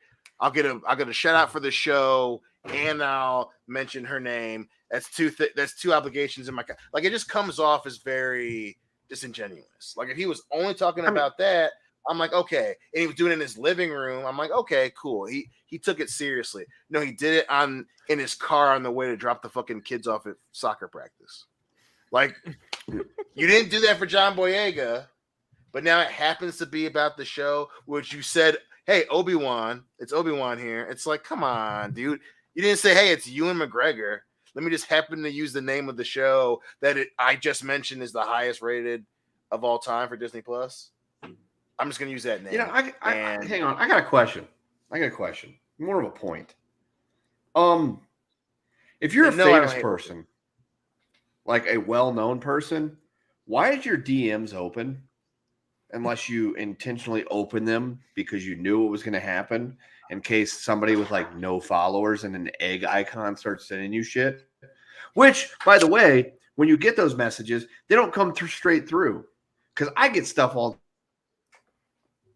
the time where it's like, you have a message request from Deanna, 9753. And it's like, the message request is, you want to see my hot new video? And I'm like, no, I don't. Sorry. Fuck you. So that kind of strikes me as a little bit weird. I mean, if you want to call me a conspiracy theorist, go ahead. I will put my tinfoil hat on. But it seems like maybe they thought or they figured they could possibly elicit this type of reaction from a small segment of the population. And they felt, hey, go ahead and turn your DMs on so we can go ahead and screen cap this shit so we can create a crusade and insulate us against any possible fucking negativity and any criticism that could come our direction about how terrible this show is, which doesn't need to exist, by the way, because we know what Obi-Wan did for those 19 years. He sat there in his fucking mud hut and watched Luke and made sure he grew up to be a good kid so that one day he could teach him about the Force and his father from a certain point of view. Yeah, but apparently he's got Force ED. Speaking of which, how do you cure Force ED? Anybody have any suggestions? Shouldn't he be able to cure it himself? Because Ray was able to cure a fucking stab wound. Nope, you look at a lot of Twi'lek porn, man. He addresses it. He fixes it in the second episode, Dion. He pulls out his lightsaber, and you know what's great about the later episodes? They have the same lightsaber choreography as they do in episode 9. Darth Vader, you know how they do that stupid lunge thing like Kylo Ren? Yeah. Darth Vader does it. Oh, he fights Obi-Wan Kenobi in an oil field. Like, wait, hold on. So lights him on fire. Hold on. So what you're telling me is in episode 3 of this show, Obi-Wan and Darth Vader meet and fight. Yes. Motherfucker. Here's the best thing I'll say about the episode. Motherfucker. They fixed James Earl Jones's Darth Vader voice. Remember how I bitched for years about Rogue One sounding terrible? Yeah.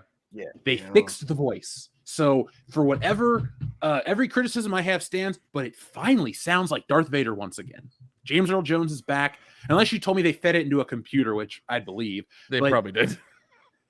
Well, I mean, if you fed everything he's ever said into a computer, I'm sure that, look, if they're doing it for Stan Lee, they'll probably do it for Darth Vader next. Yeah, exactly. That's exactly what they. Okay, hang on. I got another question. So, so he fights Vader in episode 3. So more reason for me to not watch this show because it just completely fucks up episode 4, which I still hold on to as being able to watch and enjoy and appreciate for what it is. But if he fights him, he knows Obi-Wan's still alive.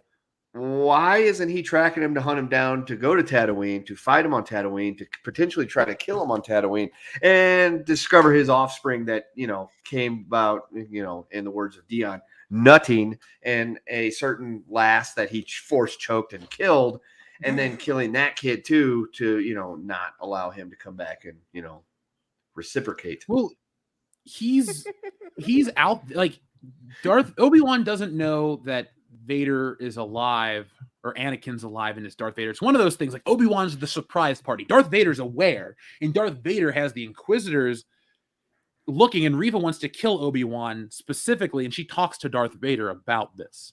So Darth Vader has to deal with her. If she kills Obi-Wan or captures Obi-Wan or whatever, she'll be the new Grand Inquisitor because she killed the last one, which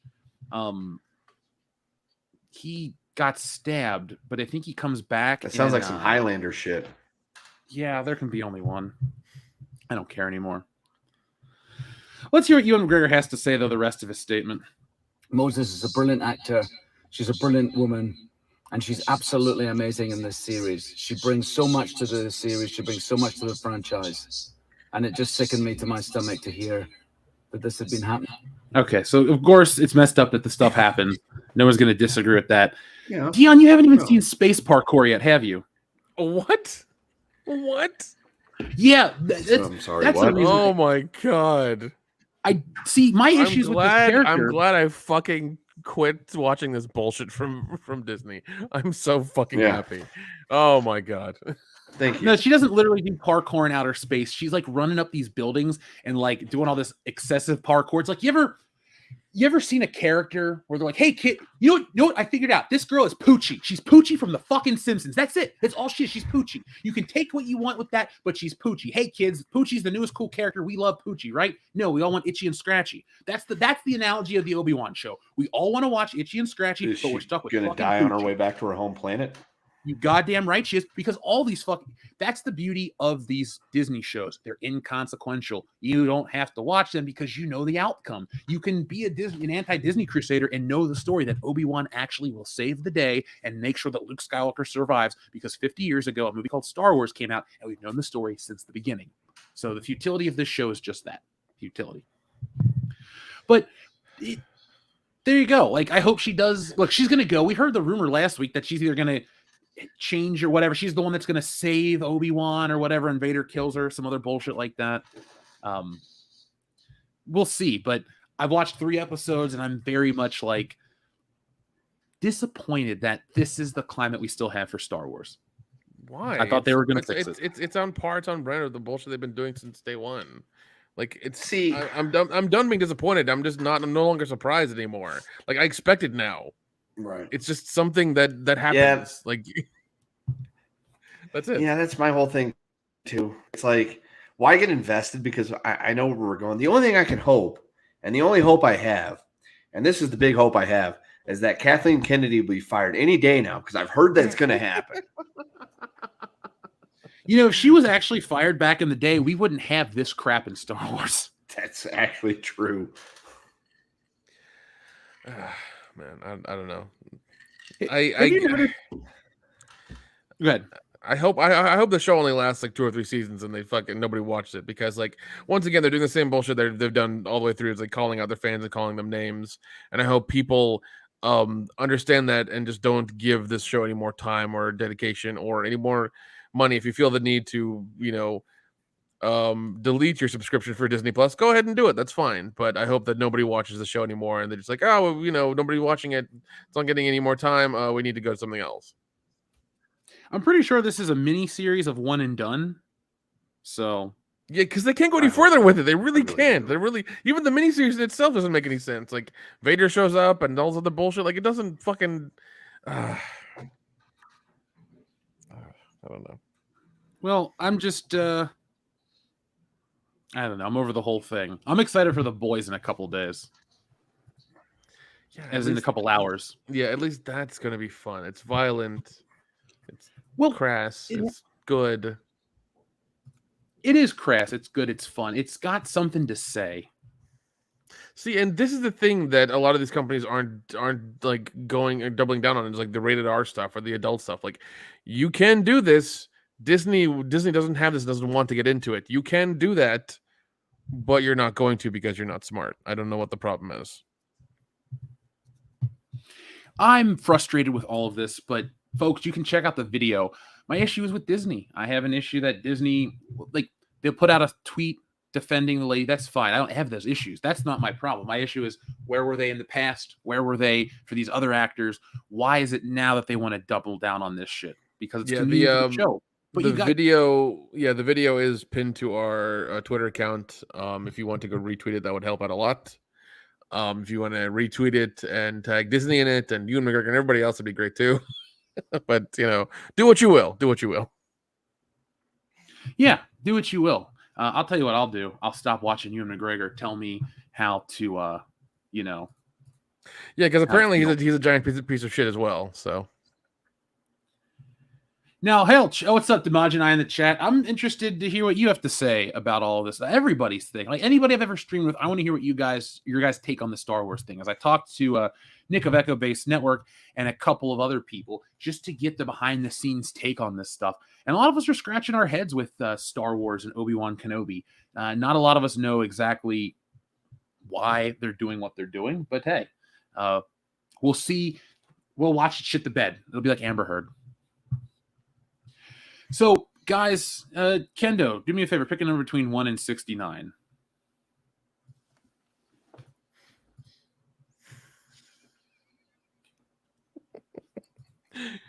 Kendo?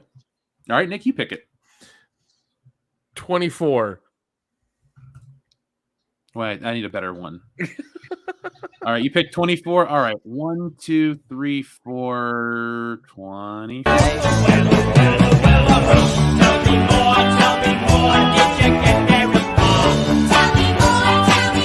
Does he look like a bitch? I love Samuel Jackson. Mm-hmm. Apparently, we're the only ones that do. He'd never existed in Star Wars ever, so fuck him. Well, the point I made in the video, and by the way, we have a very generous super chat sticker from our friend Darius Harvey. Thank you very much. It doesn't say anything, but it's very, very nice. So thank you, Darius. I appreciate that.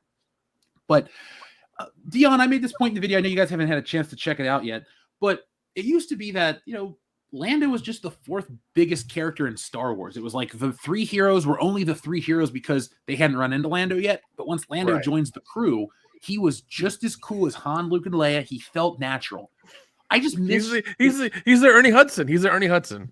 Yes, or you can use. Here you go too. Max from Stranger Things. It's all about introducing a new character to a group dynamic and how to keep the group dynamic, which people love, but grow the group dynamic. That's where a lot of this is falling apart. You don't have to people misconstrue what I think we want as Star Wars fans. People misconstrue what people want as fans in general. But it's not difficult to figure out all we want is a continuation and not to blow up what's there.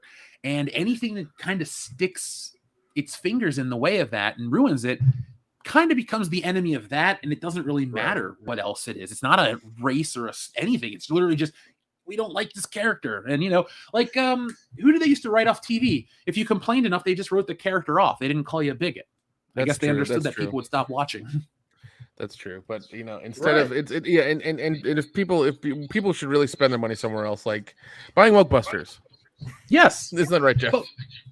Folks, you should go back Wokebusters right now. I'm sending out all the merch this at the end of this month. Right now, I've taken all the orders, got all the stuff, getting the shirts, the slime, the trading cards, the posters and stuff produced, and we're going to send that out. But you can go to wokebusters.com and get yourselves a copy. We have 4 covers that I've drawn. I have a 5th one that I'm going to announce. I worked with another artist, Tristan Thompson. It's the sexy Gozer style cover. But folks, if you hate woke entertainment, you're going to love Wokebusters. It's exactly what you're looking for. It makes fun of all this shit in a Ghostbuster style package. And it's funny. It features us. It's got action, suspense.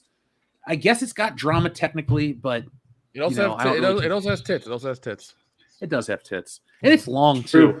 Currently, the book sits at over 50 pages, which means, put it like this, none of my comics have staples in them. All of them are perfect bound. They're glued. They're big, hefty books. So I like to make these things, and I like to make them directly to you, or for you guys. So be on the lookout for that, and go back it right now. WokebustersComic.com. But, you don't have to go back these big corporations. Independent guys are making this stuff, and just be on the lookout. We're all growing. We're all doing our thing. Be prepared for the next wave of this shit, because I was watching the PlayStation announcement today, and I was thinking to myself, remake, sequel. Originality is a good word. It's not a bad word. So let's just keep on the look. Let's look out for originality, folks. So let's see. We pressed the number, and now let's get back to the audience. So where were we at? I believe we were at our friend Cesario, Japan, or were we back a little further? Rob, we read Rob's. Here we are from our friend TLJ Screwjob. One last thing. Saw a project on Kickstarter called Savage Squat Knot, Volume 1. One cover is an homage to a poster with Luke pointing to the saber in the sky. I'll have to check that out. Look, sounds pretty cool. Yeah, that sounds interesting. Yeah, check that out. Yeah, folks. That looks pretty cool, actually. That looks pretty cool. Just Google that, and you'll see it. After that, we have one from our friend Cesario Japan, who says Amber Heard's OnlyFans will be called Only Turds. Should we? I feel like we're too late to the party, but I could do an Only Turds t-shirt. Should that be next? It'd be fun if that was next week. Because I do the fucking logo. Do it, yeah. Do it in the same kind of like font and logo style they have, and just Now, folks, when you get your RoboCop t-shirts in the back, it does feature the WCBS seal. So when you wear your shirt out in public, people will know that you're a fan of the epitome of pop culture. Ninja Lawyer Steve says, I sent you the turd posters. Ninja Lawyer Steve, we will read those tonight. Do not worry. Xavier to God says, so Shane McMahon was fired, Triple H retired, and Stephanie McMahon left. So who's to take over WWE now? And who is your favorite seller in the WWF / Holy shit, dude. I didn't realize everybody's fucking gone. Yeah. That all happened this year. Yep. That's crazy. Yeah, dude. Obviously, Shane Stephanie took off time. So, Dion, did you see Shano getting fired? I did. After I watched the Rumble with Nick and Kendo, I was like, yeah, he getting fired after this shit. That was so weird. That was so weird to hear, because it's like you're firing your own son. It's like, oh shit, this is real. You really fucked up. Yeah, like you had to pay for that shit. Well, and obviously he had been making some interesting decisions before. Raw Underground didn't pan out. No, it did not. The shit with him and Kevin Owens, really didn't pan out. People really disliked it. Especially after the shit that he was writing for himself to say. The whole gimmick with him calling himself the best in the world backfired massively. So yeah, all that shit, and then he did the Rumble. That was when I was like, yeah, Shane has fucked up a bunch in just the fucking 4 years he was back. So yeah, that was a yikes, sir. Do you remember how excited we were to go see him at WrestleMania 36? No, not 36, 32. I do, man. Like, we were like, that was one of the few matches we were excited for. Dude, we were like, we know that he's going to do some crazy shit. Oh, yeah. Up next, we have one from our friend Dutch Swede, who says, did you see the Ghostbusters game coming up? I did not. Did you guys? I did not. I'm low-key excited for that. So low-key, it's called Ghostbusters Spirits Unleashed. Let's see what it looks like. I'm going to check it out. I did not mean to turn on the movie Ghostbusters. So graphically, basically, it looks like you work for Winston. Winston owns Ghostbusters. Yeah, so it's basically the end of Afterlife is what it is. Yeah. That's okay. So I can't speak for Top Gun, but I can speak for Ghostbusters Afterlife. I can speak for a couple of these other long waiting sequels. And it really, they can work. You just gotta, and I hate to sound redundant with this phrase, but you gotta treat the property with respect. The fans go back. It's not the brand name. We don't just go for the word Ghostbusters and buy it. It's got to be the Ghostbusters. It's anything really.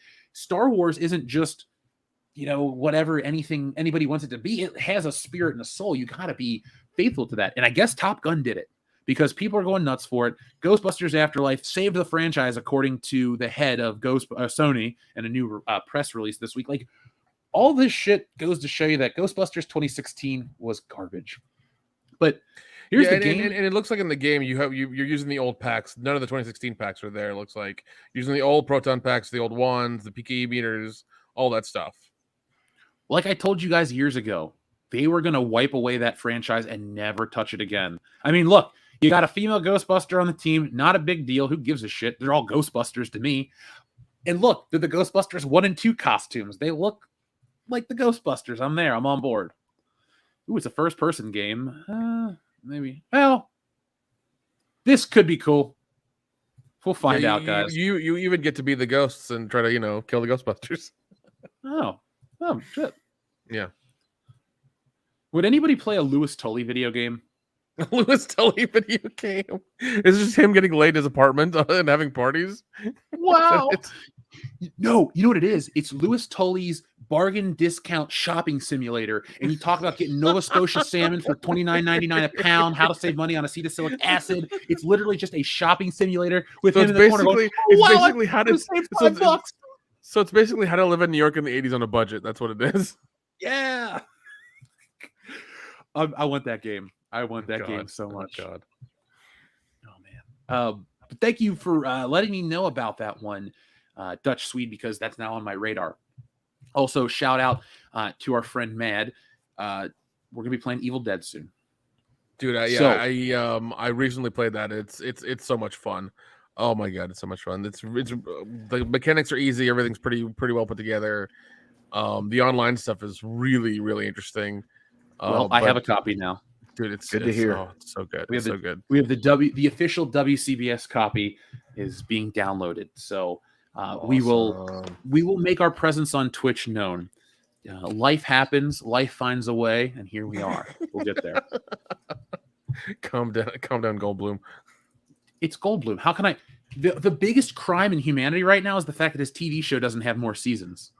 That was one of the best shows ever made. I learned more about denim than I ever wanted to learn about because of Jeff Goldblum. Cool, I guess. I don't know. It's a really good show. Jeff Goldblum's just great at whatever he does. Yeah, I got no problem with the guy. He's done a bunch of good movies. The Fly, Earth Girls Are Easy. Thank you. So I'm glad you went to Earth Girls Are Easy. That's a good movie. That is a really fun, ridiculous movie. It is insane. Dude, I'm tired of people shitting on it, man. It's what it is. Dude, I mean, okay. You have Jeff Goldblum. You have Jim Carrey. You've got what is it? Marlon Wayans. Mm-hmm. Yeah. And like there are these 3-4 aliens that go get fucking shaved at her salon, and then they go bum around California for like a few fucking days. Like it's a hilarious, ridiculous movie from the 80s. How do you not love that? Good point. I mean, they land in her fucking pool. All right, Nick, hard question. What's better, Earth Girls Are Easy or Buckaroo Banzai? Oh, shit. I got to go Buckaroo Banzai because of John Lithgow. I love that man.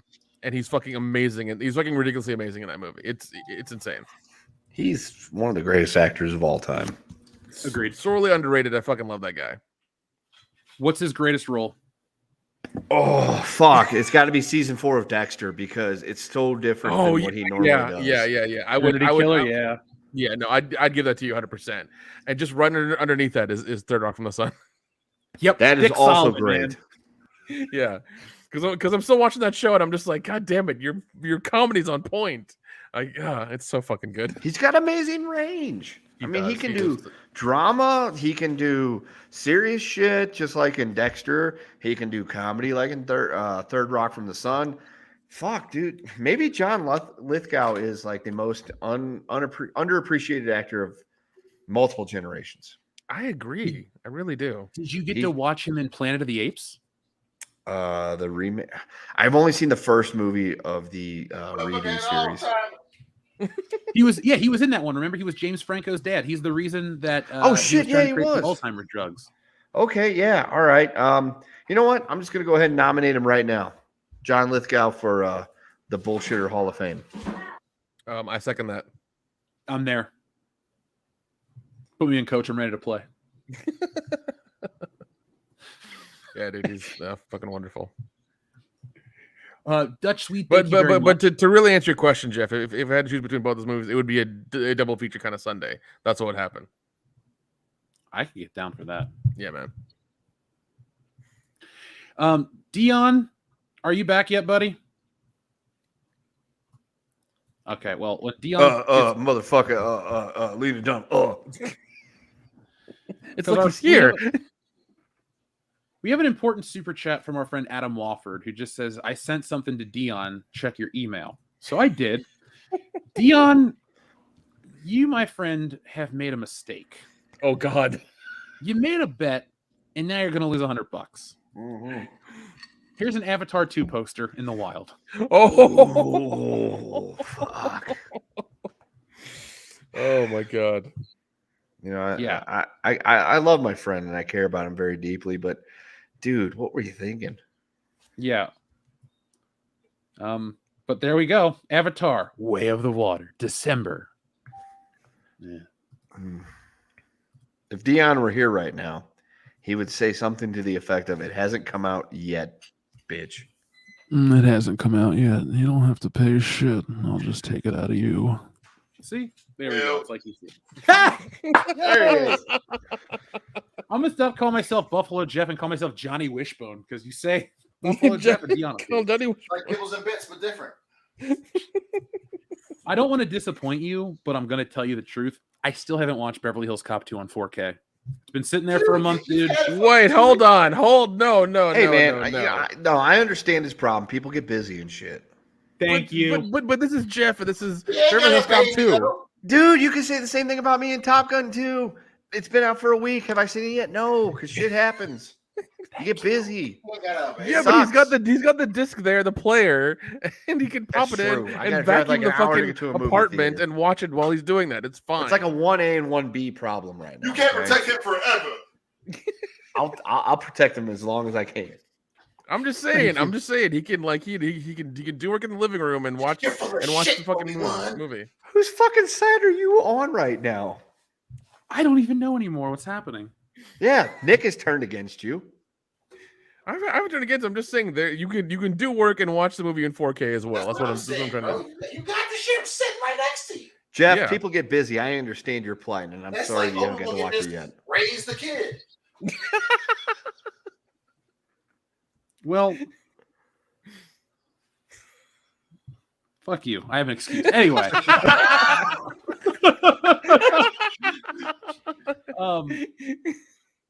Grant McGregor, says, when are you having Mad Cheesemo back on the show? We're gonna stream with I'm gonna stream with Mad Evil Dead and stuff, and I'm on. Yeah, Mad's cool. Hopefully No never. problem. Primer, thank you for your super chat. Appreciate you, Primer, joining us each and every week, man. Xavier to God, thank you very much. He says, even though I grew up in the early 2000s, I grew up watching King of the Hill, but as a kid, I thought it wasn't as good as The Simpsons, Family Guy, American Dad because it wasn't as ridiculous or rated R.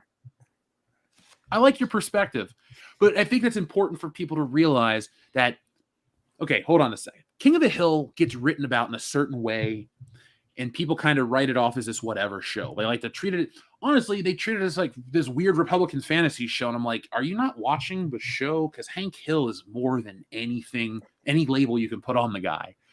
But Xavier to God, I think that's the strength of King of the Hill. Because it doesn't need to be as flashy as The Simpsons or over the top as Family Guy or American Dad, it can actually take the time to say something. There's a great look. For me to say there's a great episode of King of the Hill is like saying you're breathing air or you're alive currently. It's like, yeah, that's an obvious statement. But I was watching the Propaniacs one, and even a show as absurd as King of the Hill can have a really nice moment of Bobby when he realizes that the Propaniac shit is for an audience of one, and that's okay. It's for his dad, and they finally bond over comedy. Like, you don't need to have Peter Griffin fighting a chicken on top of a train or Homer Simpson getting chased by a giant donut or something to make a really good animated show. And, I like that. What King of the Hill is about. It's about a human drama as an animated show, and it's funny, it's poignant, and it's fucking funny. I'll just use that one again. There's not a single episode that doesn't make me laugh, but there's also a lot of episodes that make me go, "Ooh, that was kind of serious," and I liked it. There's not a single episode of the Simpsons, Family Guy, or American Dad, or anything like those shows where they go serious, and I like it. Even the Simpsons that can have a nice heartfelt moment. I'm waiting for the other shoe to drop. King of the Hill feels natural to me. If I could piggyback onto that, I would love to do so. Yeah, you will, you sick fuck. Yeah, well, okay, so as somebody that's been able to be around and cognizant of what's going on for the beginning of all of these shows, I will tell you that King of the Hill is like a really fine, wonderful scotch. It's not for everybody, but it always has wonderful quality. The Simpsons is like Budweiser. You drink it, it's great for a while, but eventually you realize this isn't as great as it's advertised to be. That's everything after season 9. Family Guy is like Steel Reserve. You pound a few to get the job done, but you realize that it's low quality shit that you're consuming the entire time that you're consuming it. So that is why the shows would be ranked in order of King of the Hill, then The Simpsons, then Family Guy. Family Guy is not great. It's just bottom of the barrel bullshit, but it'll get the job done in a pinch. And Simpsons, they used to be the king of everything, and then they got new writers. And that all happened about 25 years ago. That's why that show needs to be taken out behind the barn and fucking old Yellard, okay? And King of the Hill, please do not bring it back because you will not be able to recapture the magic that was that wonderful Johnny Walker Blue. Ooh. I like that analogy. Yeah, that's good. That's good. I like it. Well, Kendo, they're going to bring it back soon, so be prepared. I know, and it's just like, God damn it. Why? That last episode was so... Yes, it was. It was. They didn't need the jokes. They were able to tie everything up into a nice, wonderful bow. And you went home happy. Yeah, I'd argue that King of the Hill has the best finale of... It's got an all-time great finale. I'm not going to try to compare it. It answers every question. Yep. When people are like, well, they never talk about what Boomhauer does. He lays his wallet down and you see his ID and his fucking Texas Ranger badge. There you go. You don't need anything else. Loved that. In Bobby and Hank, their relationship, they finally have common understanding. Bobby is a master of what part of beef or what cut of beef you're supposed to do this to and that, and grilling. And he gets a little grill from Hank, and it literally plays the King of the Hill theme and pans off into the sky, just like the show starts all those seasons earlier. So it's like, I can't think of a more perfect ending to a show. Like, it ain't, because it is not going to be like Dexter, where Dexter comes back and legitimizes the show. Kendo, you saw how Dexter ended, right? No, I did not watch that last season. I read about that last season, and in my mind, I was like, this is fucking horrible. I'm glad I stopped watching. I would never suggest you watch it, but the Dexter reboot or the new episodes are fucking awesome. I would hope so, because they had plenty of time to sit there and realize what were our mistakes and how can we fix them. They fixed them, man. Oh my God.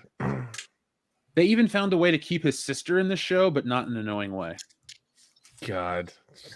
That's good, because that last season where she was like, I'm in love with my brother. I want to sleep with my brother. It's like, that was gross. That was really fucked up. That was super fucked up. It's like, dude, don't. Well, if you want something fun to watch this weekend, folks, check out our recent video. So, after Xavier to God, thank you very much. He says, here we go. From Enrique Vasquez, the guy I met this weekend. He says, it was awesome meeting you. Hopefully, I'll meet the rest soon. By the way, Nick, what do you think of the new wave of Lego? So Enrique came to dinner, folks. He was awesome, kicked ass. Can't wait to hang out again. But Nick, what do you think of the new wave of Lego? I just what they're putting out lately. I love it. They're putting out a bunch of pop culture stuff, which they're really banking on that whole thing. I do love that the Star Wars stuff they did was all episode 1 and episode 4, episode 5. It was really good, except for and they also had the Mandalorian metal keychain you could get, which was weird, but overall it's been okay. The Optimus Prime one was probably the biggest surprise that came out a couple of days. Came out yesterday, because you can build it with Legos and then it transforms from a robot to a truck, which is just mind blowing. And some of the sort of choices they have for some of the stuff they come out with is actually weird too. Like the Home Alone house was cool, but why Lego? Why? It's odd. The DeLorean was great. I wish they would do another run of that, because they're all sold out. Please. We need another run of that. I mean, I've been digging it. I've been buying up as much as I can afford at the time. So I'm just saving them for a rainy day when I have to sell them all. But no, I've been really digging them. I am definitely going to when I get the camera set up and everything in my new place, I'm definitely going to build the DeLorean over a period of days on Twitch or whatever. It'll happen. I don't know how long it's gonna take me, but I'm just gonna do it for however long I can until I'm done. Oh, one last thing, Kendo, you would have enjoyed hanging out with Enrique. We talked about Zelda. He had a T-shirt on, and we just talked about our favorite Zelda games for about an hour. So you would have enjoyed that dinner. So, folks, never miss an opportunity to come out and hang out with WCBS in person. It's always a fun time. Now, SH Rebels 08 is a fun time and brought some twunt to the table. Twuntinator, back to the twunt, and singing in the twunt. What a glorious feeling. I'm happy again. Breadman Productions, what's up? He says, I miss when films had gag reels during the end credits. What are some of your favorites? Also, can I get a $5,000 and a shoulder shimmy? You will get both of those Breadman Productions in just a moment. But guys, think about your favorite gag reels at the end of movies. Damn. Does Trading Places count? I think it does. I count that. I was gonna say probably Nutty Professor, Eddie Murphy. Oh shit, yeah. Oh my god, the fucking grandmother. Oh, I take mine back. My answer is Coming to America because of the old man. Oh yeah. Taste the soup. Taste the soup. There's also no. There's also Rush Hour, where he can't say like $50 million. Oh my Chelsea Clinton, like that bullshit. Yep. Rush Hour 2 was good because that's where I got the line. He ain't gonna be in Rush Hour 3. Yeah. Liar Liar was really good. Liar's yeah. that was really fun. So even though the movie was bad, because Eddie Murphy had great gag reels at the end of his movies, was the one for the Meet Dave. That gag reel was actually pretty good. Oh god. Let's see. Was that the one with the giant head? Like, yeah, they're really, really small aliens, and their ship is a regular sized man. Yeah, it's really Eddie Murphy movies make me realize that with enough money, you can talk Eddie Murphy into doing anything. Yes. And so our new directive is to just get a bunch of money by hook or by crook, and then pitch the dumbest shit ever, and Eddie Murphy will take the role. Yes. All you need is the right amount of zeros. What do you think about My Black Ass starring Eddie Murphy? Ooh, listen. You better start coming up with good ideas, Sam. Well, we have to have his best friend or somebody close to him be Dion. That's how it's gonna work. You should play his son, Dion. Play his son. Wait, I'm gonna play my own son? Like, am I? No, you're gonna play Eddie. Based on me? You're gonna play Eddie Murphy's son. Oh, specifically My Black Ass's son. Yeah. Okay. I can dig that. I can live with the that. character is titled My Black Ass. It's like when people watch Die Hard and they call McClane Die Hard. It's like, oh man, Die Hard jumped off the building. It's like, oh yeah, My Black Ass has a son. Cool. Now, Breadman Productions, you asked for one of these. Hey, what's the music from? And you also asked for where is the other one at? Shit, Eddie Murphy. Oh yeah, 1, 2, 3, 4, 5. Right, man, jerk somebody else off. This is bullshit. I need $5,000, not $2,000 thing, man. Don't do this to me. Look, don't be unreasonable. You're not dealing with Johnny Bananas. Come on, yeah. No, I ain't dealing with Johnny Bananas, but can I have my money? Can I say it slow for you? Look, I need $5,000. Read my lips. $5,000 is what I need. It's bullshit here. God damn it. So I do myself a disservice every once in a while because depending on my mood, if I want to watch Beverly Hills Cop, sometimes I'll watch the full movie and sometimes I'll skip to the part where he goes home and runs into Mikey Tandino because I just want to hear the Axel F music, but that's just me. I don't blame you for that. I got it.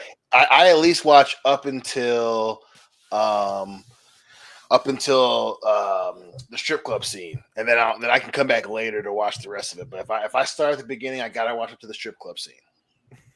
I love every scene of that movie, obviously, but seriously, it's a perfect fucking movie.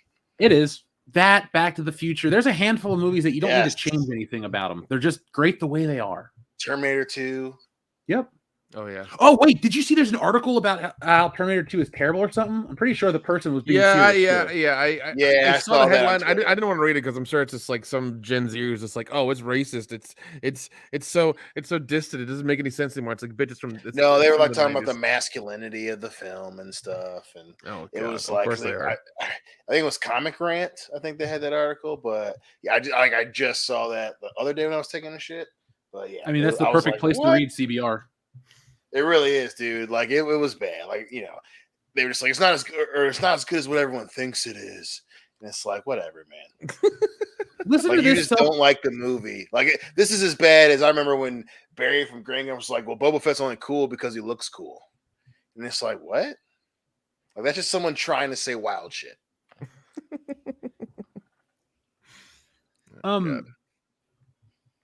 Okay.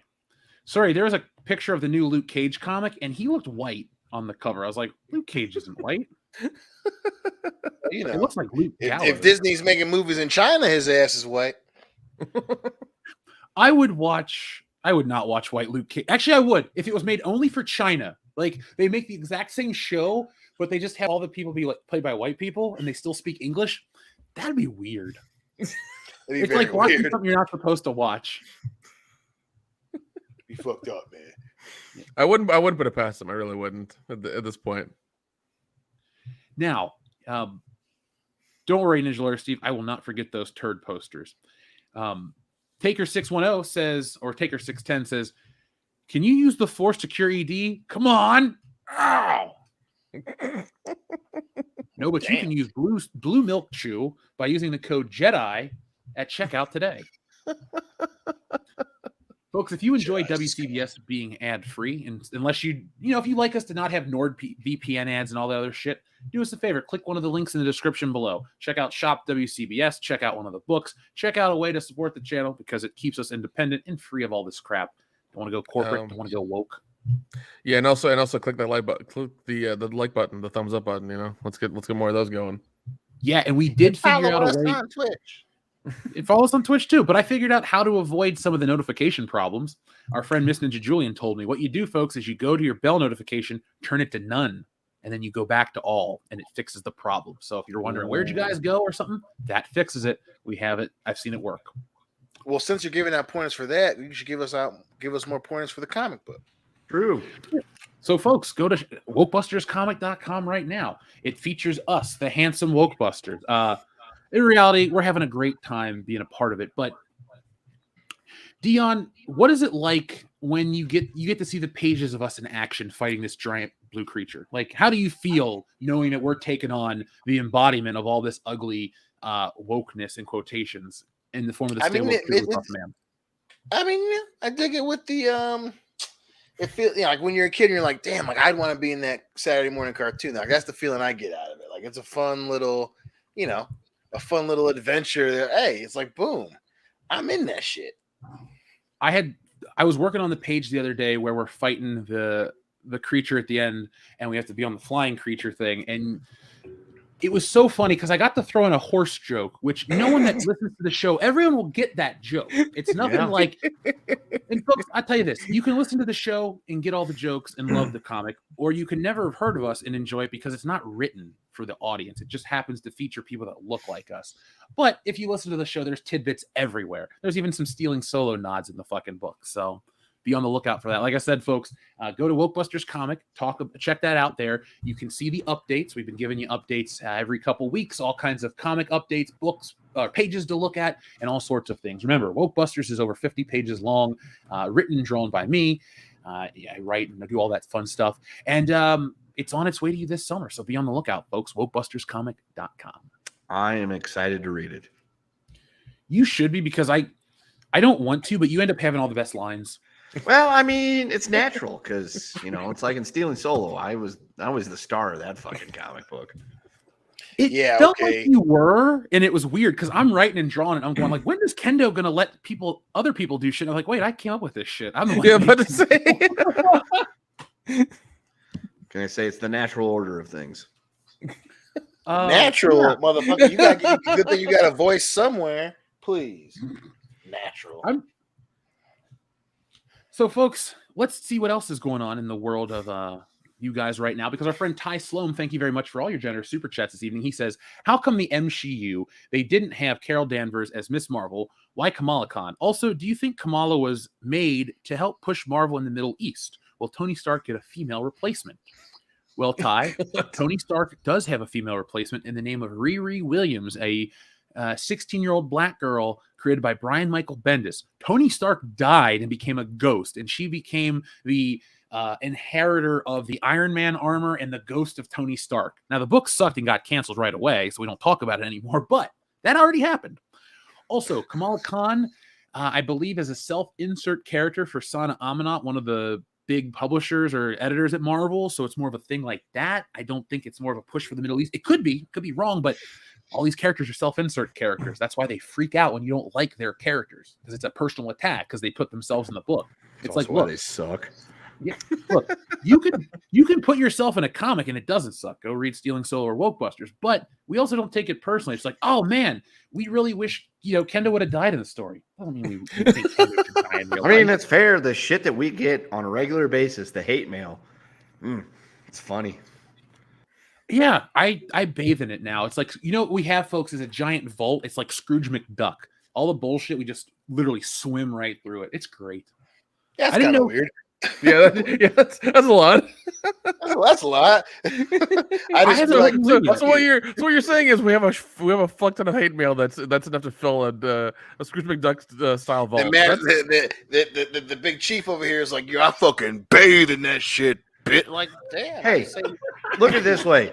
If you're loved, eventually people start to that love will fade. You'll find somebody else. If you're hated, people don't fucking forget that shit. Okay. There's a reason why Jim Cornette will still to this day want to outlive Russo just to piss on his grave, because hate never fucking dies. Neither does Terminator Dark Fate. That's true. Damn. You acting like that fly right now. Oh shit. You got a butterfly knife? Dude, watch out. And I'm wearing a fucking white Peterson. Oh shit! You got that white girl haircut too? Almost. Give me another couple weeks, it'll be long enough. Oh man, frost them tips, bro. Come here, girl. I got a crowbar a robar right here, son. I got both. Oh, shit. Thank you. Our friend Joseph. Oh wait, sorry, I didn't finish this one from Ty. How come the MCU they didn't have Carol Danvers as Miss Marvel? Because in the comic book a couple years back, she became Captain Marvel, and they wanted to push her as the face of the brand, and nobody bought the book, but they still put it in the movie. So that is why, Ty, that is why she's that, and Kamala Khan is Miss Marvel in the show. Our friend Dutch Sweet says, sorry for not watching. Work and life piled up. Oh, don't apologize. We understand. You're here now, and that's what matters. Joseph Bienowicz says, guys, he's under contract. He was called in by his agent. Disney said now it's all contract. Dion is right. Darian 217 also wanted to continue that one and say that's Ewan filling his contractual obligation, aka literally mailing it in as he's doing the PR video from his car. More Joe Rogan moose, please. We will play the button for you, and then we'll talk about that in just a moment. Did you see that guy accidentally hit that moose with his car? No. Holy shit. Jamie, pull that video up. Oh my god, oh my god. Oh my god.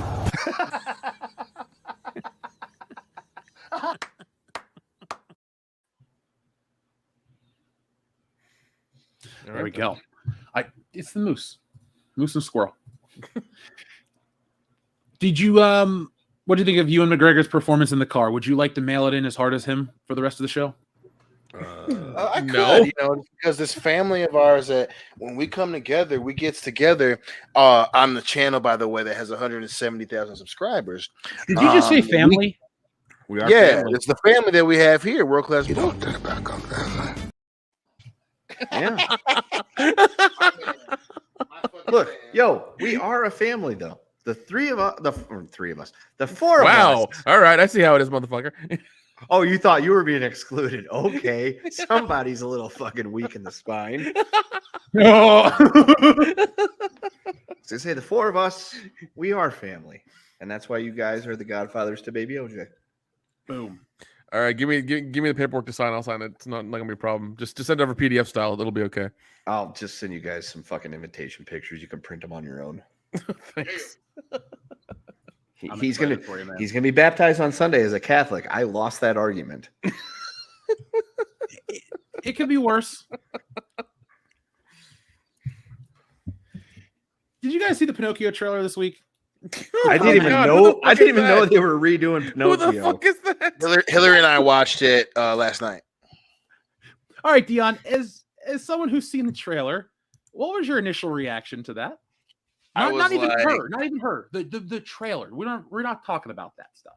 Right. It was like, this is kind of weird. I was really like, and Tom Hanks is Geppetto. It looks like him. I was like, it looks like him or Bill Murray's Geppetto. I was like, that's weird. I think it's Tom Hanks though. It looked like it. I was like, whoa, this is kind of weird, and then it's, they're showing like the puppet and shit, and he's touching the hand, and he's doing like him doing the praying the star was kind of cool, but the rest just gave off like creepy. What was the movie with the train to the North Pole? Like creepy North Pole vibes. They're just the Polar Express. Oh, Polar Express. Yeah, I was like, it's like I feel like I'm creepily watching that or something. Like it was just like, ugh. I mean, it wasn't the fucking cat is CG in the goddamn trailer. They CG'd the cat. CG. That's probably what it was. Like it was like we're all real, but we're not real. I was like, what the fuck? I'm just laughing at Darian 217. The Philippines is a country with over 80% or so by population Roman Catholic. Odds were against you. Yes, they were. Yes, they were. But I want a few of the arguments. Don't worry, Kendo. I was raised Catholic. I'm going to send baby OJ the best gifts for these like weird. It's like, oh, your baptism, here's a gift. Oh, your first communion, here's a better gift. Confirmation, that sucks. Here's a cooler gift. Like, don't worry. Baby OJ is really into Super Mario Brothers and The Legend of Zelda. Good taste. And convenient. Yeah, well, that's it. If you look at the fucking messenger thing I just sent you, you'll see what he got for his 1 month. He got a Mario. Stuffed Mario. Oh, he's really into it, man. He's really into it. You know why? Because I'm fucking into it. And that son of a bitch is going to be raised the way I was hoped to be raised. I'm not going to make the same mistakes as my parents. He's allowed to pick his sports teams. Now, we'll just talk about this quickly to get it off the screen. But Disney's first trailer for its live-action version of Pinocchio has become the target of mockery and derision as online commenters trashed the coming attraction for reasons including lifeless visual effects, a bald blue fairy, and the studio's continued regurgitation of its own intellectual property. Didn't they say they were going to stop doing like live-action remakes or some shit like that? Couldn't they have picked Jada Pinkett Smith for the bald blue fairy? I mean, that would save a lot of problems. Yeah. Would it though? Will Smith would be on set the entire time, and everyone would be slapping the shit out of Pinocchio. Yeah. Every time Will slaps Pinocchio, his nose grows. Listen. He ain't slapping Pinocchio because if they had Jada Pinkett Smith, they'd be like, "Listen, we're Disney. We love black people. I don't know if we've been proving that enough because I know we fucked up like 4 years ago when we fucked up Star Wars. So wait, you know what? Black people, we love black women. Not that we only love black women. We love bald bitches. Yeah. It's just like, it's just so corny. They love black people as long as China's not watching and they're singing and dancing. Exactly. Oh, That's God. This shit's gonna Wow. be Plus. What? You know what? Here's how we prove Disney really loves black people. Dion, we'll take Dion to the park, and if he can get in for free, Disney will prove Dude, we should totally Hold on now. I want to get in for free too. Yeah. Well, you're half price. Fair enough. I'll pay half price to get in. They're gonna look at all of us. They're gonna be like, "You're free. You're half price. Not sure. You're paying double." Okay. Yep, that's fair. Don't ask. Fuck. I mean, if I can save money that way, I'm gonna play the race card. That's how you know they love black people. Let them in for free. I'm just saying that'll prove it. That'll 100% prove it. I'm just saying that's how you prove it. Yeah, be like, if you guys really support the message you're sending out, you're gonna let this guy in for free, okay? And then we'll see how fucking tough they are about shit. Guys, fucking Jeff is half price. God damn it, Kendo. I'm fine with that. I'm not gonna go to Disney, but if it's half price, still not gonna go to Disney. But I'm gonna go in February where it's free for me too. There you go. By the way, I wanted to bring this up because our timing worked out perfect. TLJ Screwjob is back from the movie. He says, everything, everywhere, all at once was awesome. The bizarre plot was just a way to get me to get action into the family story. Genuinely loved it. That's good, man. That's good. Dude, Ki-Hu Kwan, a.k.a. Short Round, a.k.a. Data from the Goonies, is a solid actor. He does good stunt work. Michelle Yeoh's great. Jamie Lee Curtis is awesome. Like, it's one of those movies I would highly recommend if you're tired of big budget bullshit because it's different. That's the thing. Nice, man. Yeah. Yeah. I'm definitely gonna check that out. Yeah, and the human drama's good. The acting's really good. I don't know what to say, man. Good. Good's a good word to describe it. I'm not going to be redundant anymore. But I wanted to bring that up right now because TLJ Screwjob, we read your message at the beginning of the show. I'm like, hey, hopefully when you hear this in the future, blah, blah, blah. Well, now you're back. So just wanted to do that. But Pinocchio, my complaint is more along the lines of what does this bring to the table? And I know Pinocchio is like a 75-year-old movie at this point, and apparently it doesn't matter anymore because it's on Disney Plus. You can't watch old movies. They don't work. Like when kids go to watch old movies, they don't see anything. It's like when Stan hears all that shit from South Park, that's what kids see. So they got to remake these movies. And again, Disney just loves to pump money into useless shit. Will this make them enough money? This won't get released in China because it's got magic and this and that in it. And so black like people. And black people. Like are they really Disney thinks it's a martyr, but it's just tanking its value. No, a company can't be a martyr because then you lose fucking money. It's just dating. Yeah. Say that again, Dion. I'm sorry, shit. I'm over by the fucking door smoking like a dumbass. I wouldn't say tanking its value. I mean, at this point now, with everything, it just owns everything, so it's always going to have that, paper validity, but it's just so dated now because you like 20 years from now, you're gonna look back like, oh, that's when everyone was super sensitive in the other direction. I mean, I really hope 20 years from now Disney's dead and they're just like, well, we used to be something, but we fucked up a lot.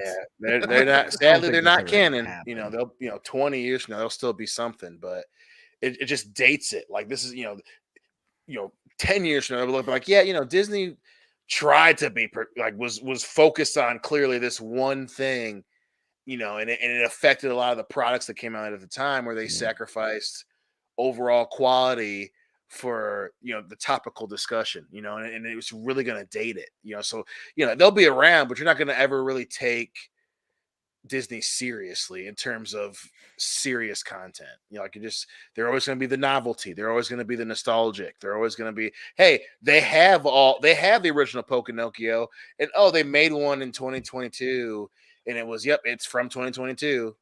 So it's it's going to be looked at like Reefer Madness. Yeah, be that strange woke period. Right, obviously, I fucking hate saying woke, but it's like, it's like that super sensitive, like they were trying to check all the boxes, for the message, and it's just like, all right, yep, I remember, I was in my 30s when that happened, that was kind of whack, they were super corny. It just dates. Well, it fucking sucks. Definitely well, sucks. I mean, yeah, goddamn. Well, Eternals checked all the boxes too, and that did really well, right? I heard it was really good. A couple of close friends of mine said it was amazing.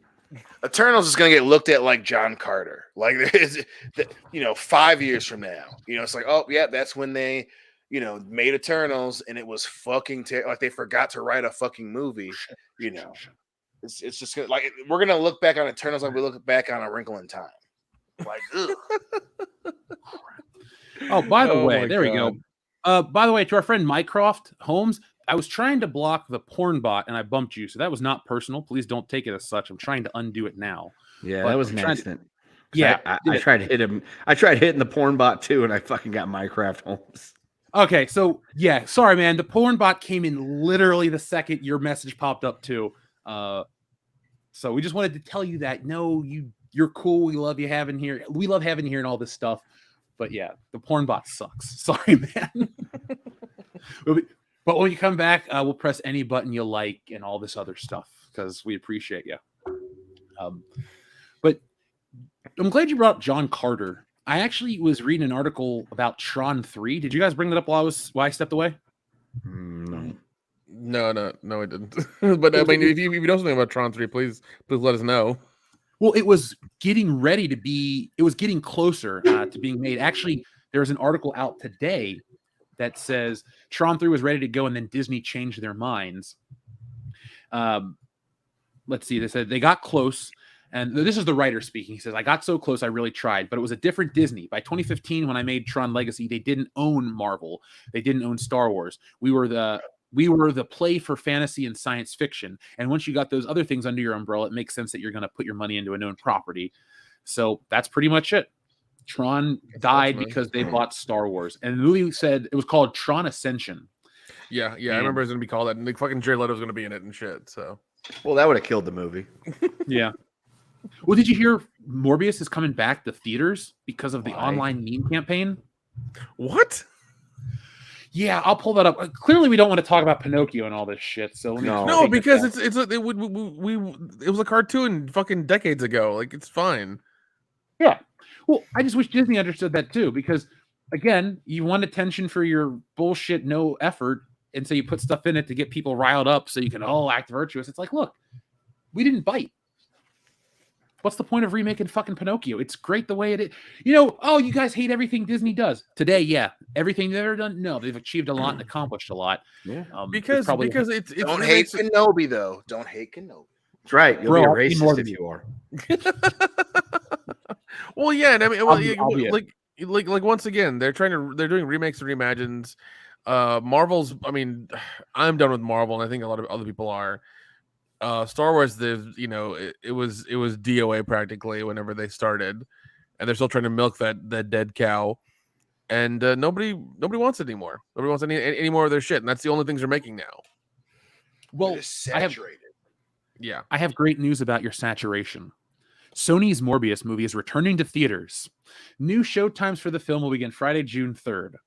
Over 1,000 theaters are being added. This comes over 2 months after the Marvel Comics inspired film made its debut, and it underperformed at the box office. It brought in $73 million domestically and $163 million worldwide. So, yeah, the movie was a flop, but some people are saying because it made so much money on streaming and digital that it's coming back out in theaters, and some people are saying it's because of the meme, and I don't care because Morbius is a shitty character. Hey, kids, did you fail to see it when it flopped at the box office? Well, now here's your chance to not go see it again. I don't get it. It's just not every not every comic book character deserves a film. Correct. Yes. Exactly. Yeah, Disney knows that really well because sometimes they just give them a shitty TV show. If I wanted to watch Morbius, I'd want to watch Morbius interact with the lizard, just like he did in the first appearance. I don't know. I'm too old school, maybe. But as long as we're not making a Morbius movie where he sucks the plasma out of people with the feelers in his hands because vampires aren't appropriate for kids' TV. I don't know, man. So, did you guys... Well, not did you guys. We know this is the truth. Or no, we know you know this. But the Johnny Depp Amber Heard trial is finally over. Yep. We talked about it at the beginning of the show, and there's nothing else to talk about. So we're just going to end everything. No, I'm just joking. Good. Johnny Depp says that the jury gave him his life back. Amber Heard says she thought Americans had the right to speak freely and openly. And some people are claiming that Me Too is over. So what are your thoughts on those three things I just said? Dion, we'll start with. Do you want to go last, Dion, or you want to go first? I can go last. That's fine. We can switch it up. All right, Kendo, what do you have to say about those comments? Well, for starters, is Me Too over? Probably not 100%. It just took a fucking hit, though. Yeah, because it's believe all women except Amber Heard because she's a lying bitch. I was happy to see Johnny vindicated, only because anybody that paid any attention to this trial could tell that Amber Heard was just making shit up as she went along. And I hope that he sues the newspaper that published her story about being abused. And I would like him to go after the ACLU that made her a champion of women's rights, all because she posted a story that's about being abused. And then I also thought it was really funny because I think it was the Washington Post or somebody. They posted a thing. They put an article out, an opinion piece. It was like, because of the Johnny Depp verdict, and I'm this is the synopsis. Don't quote me. That because of the Johnny Depp verdict, this is an assault on black women. I'm like, both of the people involved in this were white, so I'm not sure how that affects. But okay, you do you. That was my thoughts on the whole thing. Plus, her net worth is like $8 million. She ain't fucking paying him back anytime soon. Installments, bitch. Well, onlyturds.com is going to make her millions and millions of dollars. Oh, God. I would not sign up for that. Well, nor would I. Nick, what are your thoughts on this? Give me the questions again real quick. Basically, some people are claiming Me Too is over. What are your thoughts? No, it's not. I mean, this I don't think this was even a hit for it. It was just and I know some people who said that, and that's really weird to think about. It was basically just a victim getting vindicated because of all the stuff he went through and his stuff getting dragged through the mud. Also, these are two, like, and anybody who says this is relatable to like their life is weird, because like these are two millionaires or two actors who are insane motherfuckers, as we knew through the trial, and they did horrible shit to each other. Like, this is not in any way relatable to normal people. It's just fucking not. They're both ridiculous. Like, you basically pull the curtain back on narcissistic actors in Hollywood, and this is what you found out. They're crazy assholes. Not surprising. One was crazier than the other, and it was proven in court that that's true, and the other one got paid. That's what happened, really. But I mean, yeah, the whole believe a woman thing, once again, I'm not a fan of that. I more believe the victim, or at least, something to that narrative.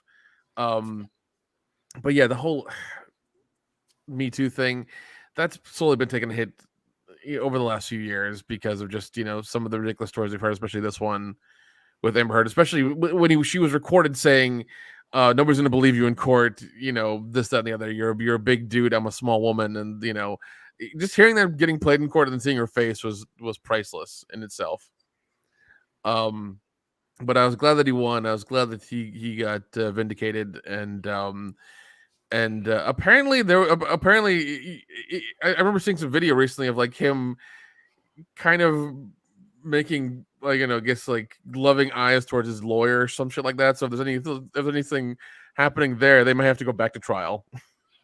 So we'll see what happens. Well, our friend Alec in the chat says WCBS to be hired to get that $8.35 million from Amber Heard. I think that's a great idea for a story, or at least, what you should do is just write it here on the show for fun. But yeah, here we go. Each day, one of us shows up and knocks on the door. Miss Heard, I'm here to collect $50,000 from you.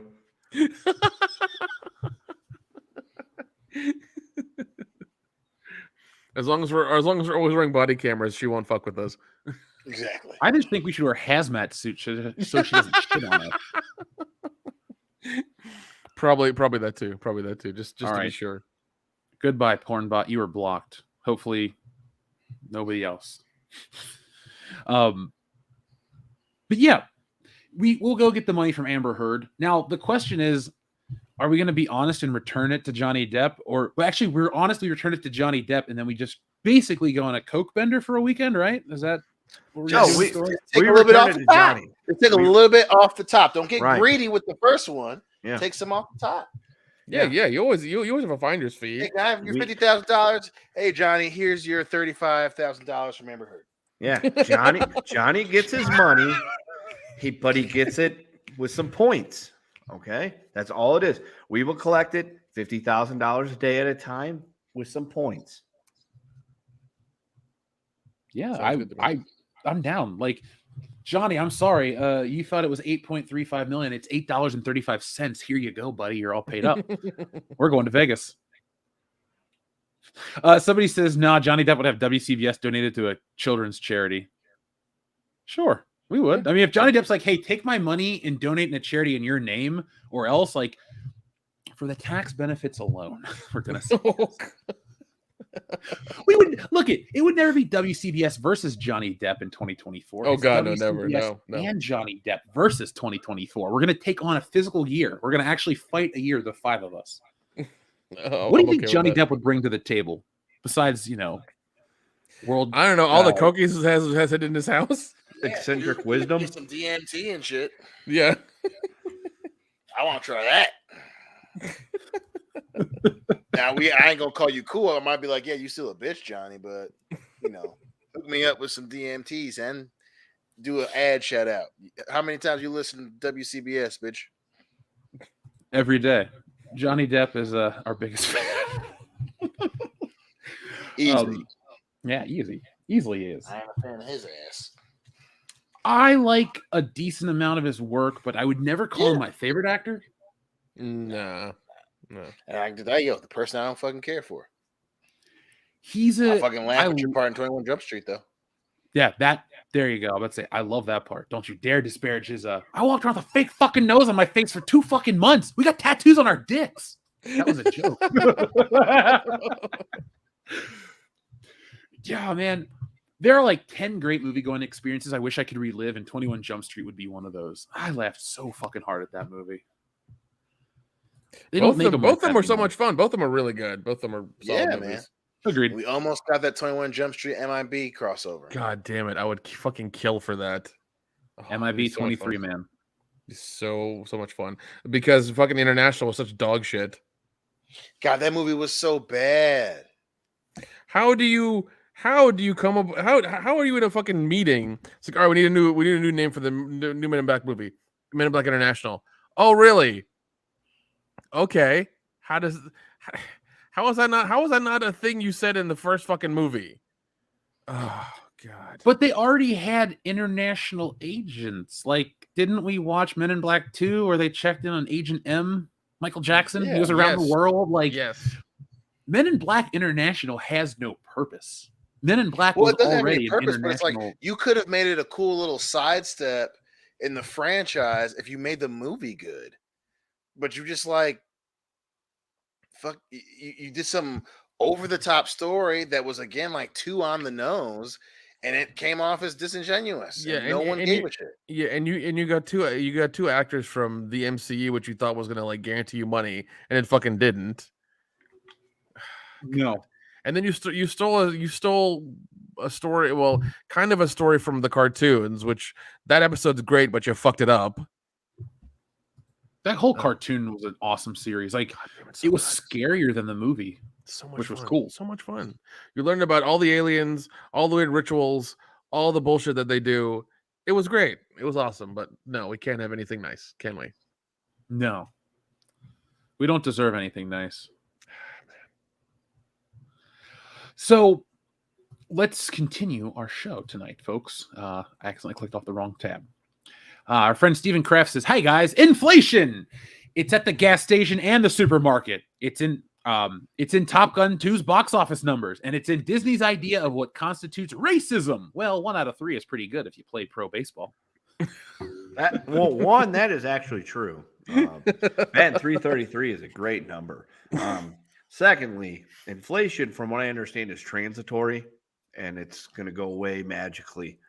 And secondly, go to the Box Office Mojo. They haven't adjusted for inflation prices. Yes, they do. Yes, they do. When we played bullshit trivia the other week, didn't we learn that Gone with the Wind, adjusted for inflation, is the highest grossing film ever? That is correct, Jefferson. We did. Adjusted for inflation, the number 1 movie of all time is Gone with the Wind. Number 2 is the original Star Wars. Not the Disney-owned version, but the original. No. Oh, George Lucas, you created magic. Thank you. Darius Harvey, though, thank you very much for your generous message. It doesn't say anything, but thank you very much. We appreciate it still. Ty Sloan, thank you. He says, "Do you think She-Hulk is a tokenized character like Kamala Khan and Miles Morales? Also, do you think Stan Lee supported tokenization in the last few years of his life? Was about inclusion and stuff?" Well, Ty, from what I've heard about Stan Lee and seen from his mouth, I don't think he was how do I want to phrase this? Stan Lee and the guys at Marvel Comics were about stuff back in the day, but in the end of his life, I think Stan Lee was just used as whatever corporate face that Disney wanted him to be. He would say what they wanted and do what they wanted. And there's tons of stories from comic artists that you hear, oh, Stan Lee hated his life. He was depressed. He was this, he was that. So he was basically used up. And it's really sad how they treated the man. Seriously, Stan Lee did so much for comics. He, alongside Jack Kirby, Ditko, Romita, all those guys. And, it's really disappointing that somebody that helped create the best fantasy world of all time, that's up for debate, goes out like that. Now, to answer your other questions a little deeper, do I think She-Hulk is a tokenized character? No, I don't think She-Hulk is even a bad character. She-Hulk was fine up until Marvel Now. Realistically, I don't hate any of the Marvel characters up until Marvel Now. There were bad characters that sucked. There were characters that I didn't like for other reasons, but there weren't any of these types of characters until Marvel Now. And so back then, She-Hulk was cool. She was part of the Fantastic Four for a minute. She had her own series where she would break the fourth wall and look at the audience and talk to them and rip out through the pages and shit. It was a unique character. I would never say she was tokenized in that way. Kamala Khan is just created in a different way, more of a corporate creation. She-Hulk was created to hold on to a copyright. Kamala Khan was created to, it's just more ideals and stuff behind the scenes. I don't really need to regurgitate that point. If you want to look up what the hell Marvel Now is and its political leanings, it's all in there. But yeah, Ty, that's what I think about all of your questions. Anything else you guys want to add? Yeah, I mean, I think overall, no. She-Hulk isn't a token character. She has a history that comic fans are very familiar with, and obviously with comics becoming more and more popular, I don't think that she was ever created just for that specific reason of kind of taking advantage of topical, discussions culturally. But yeah, man, I don't think she's that bad. And Stanley, yeah, I mean, it was pretty clear that they did all that already in the 60s with X-Men and Blade and Spider-Man and Daredevil and all this stuff. They did it already. So I think, I honestly, it kind of comes off as Stan was like, yeah, I'm older. It's not it's not my fight anymore. So he was just doing what Disney told him to do. And then obviously they didn't treat him very well, like Jeff said. But yeah, man, I mean, that pretty much answers it.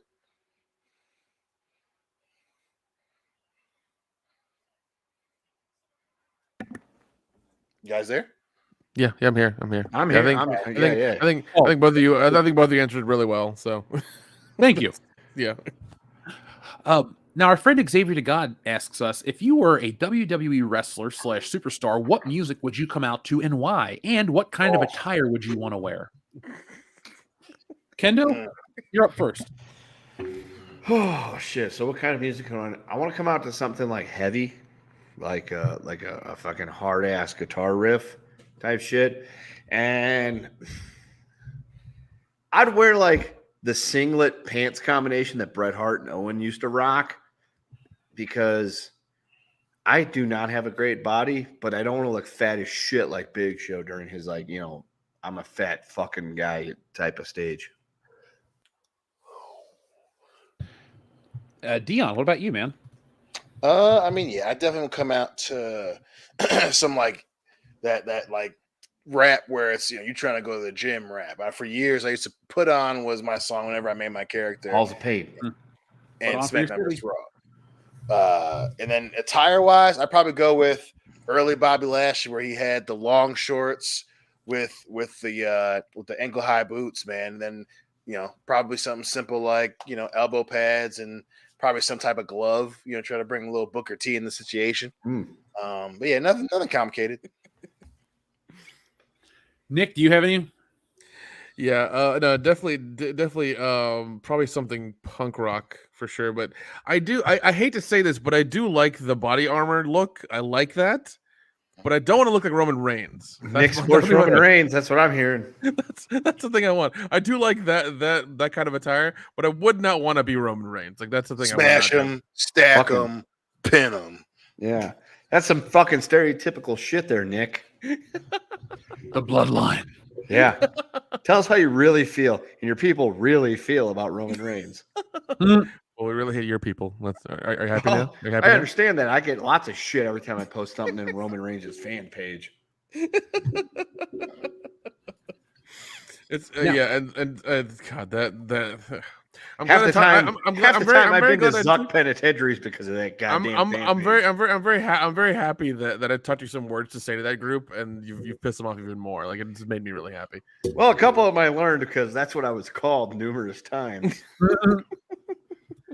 Now, Xavier to God, to answer your question, I would want to walk out.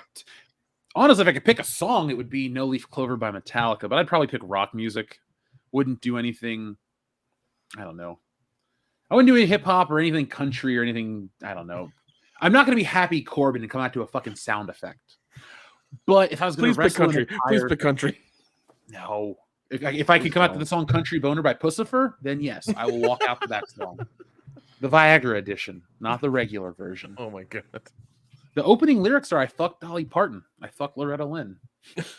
I fucked Barbara Mandrell and I fucked all of her kin. I mean, if I can't walk out to the ring to that song, what country is this? I 100% agree. 100% agree. But Xavier to God, I don't know what attire I'd want to wear. Probably I would wear knee pads and elbow pads and all that shit, but no wrist tape. I think the wrist tape looks a little weird. I'd probably dress like Fred Fuchs. There we go. My wrestler from the game. He comes out in a suit of armor, like a fucking knight, with a skull mask on.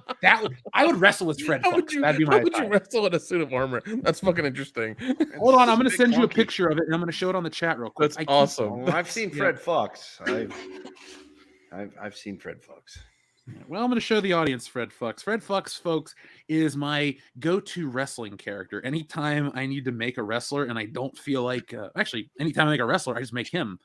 Because I don't do any of the face morphing or any of the body morphing. I just put a skull mask on this dude, and the rest is history. Of course, I can't find a picture of him. Here we go. Found him. Boom. I'll show you Super Fucks instead. He's ridiculous. Now, by the way, Nick, I make this guy intentionally stupid. Like I never make him in the game and go, "Oh, he's so cool." No, he's just overpowered as shit, and I use him to beat up everybody. Gotcha. Okay. Yeah, that's the point of creating character in wrestling games is I'm gonna beat everybody, including fucking Roman Reigns. So I turned 2K22 onto the hardest difficulty today, and I had a really great match against Razor Ramon. But I also felt really guilty beating him up because he passed away. So Damn. That should make it easier, actually. I mean, he didn't put up much of a fight, so you're right, but I can still feel guilty. Now, here's a picture of Fred Fuchs and is like, oh, I wanted to test the new Xbox out, so I put this weird rainbow effect on everything to see if it would make the game crash. It does not. So I tried. Didn't work. But there's Fred Fuchs. He's overpowered. I wouldn't wear this to the ring.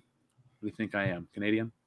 Now, up next, we had another one from our friend Xavier to God, which read... Hold on. It came from Darian217. Excuse me.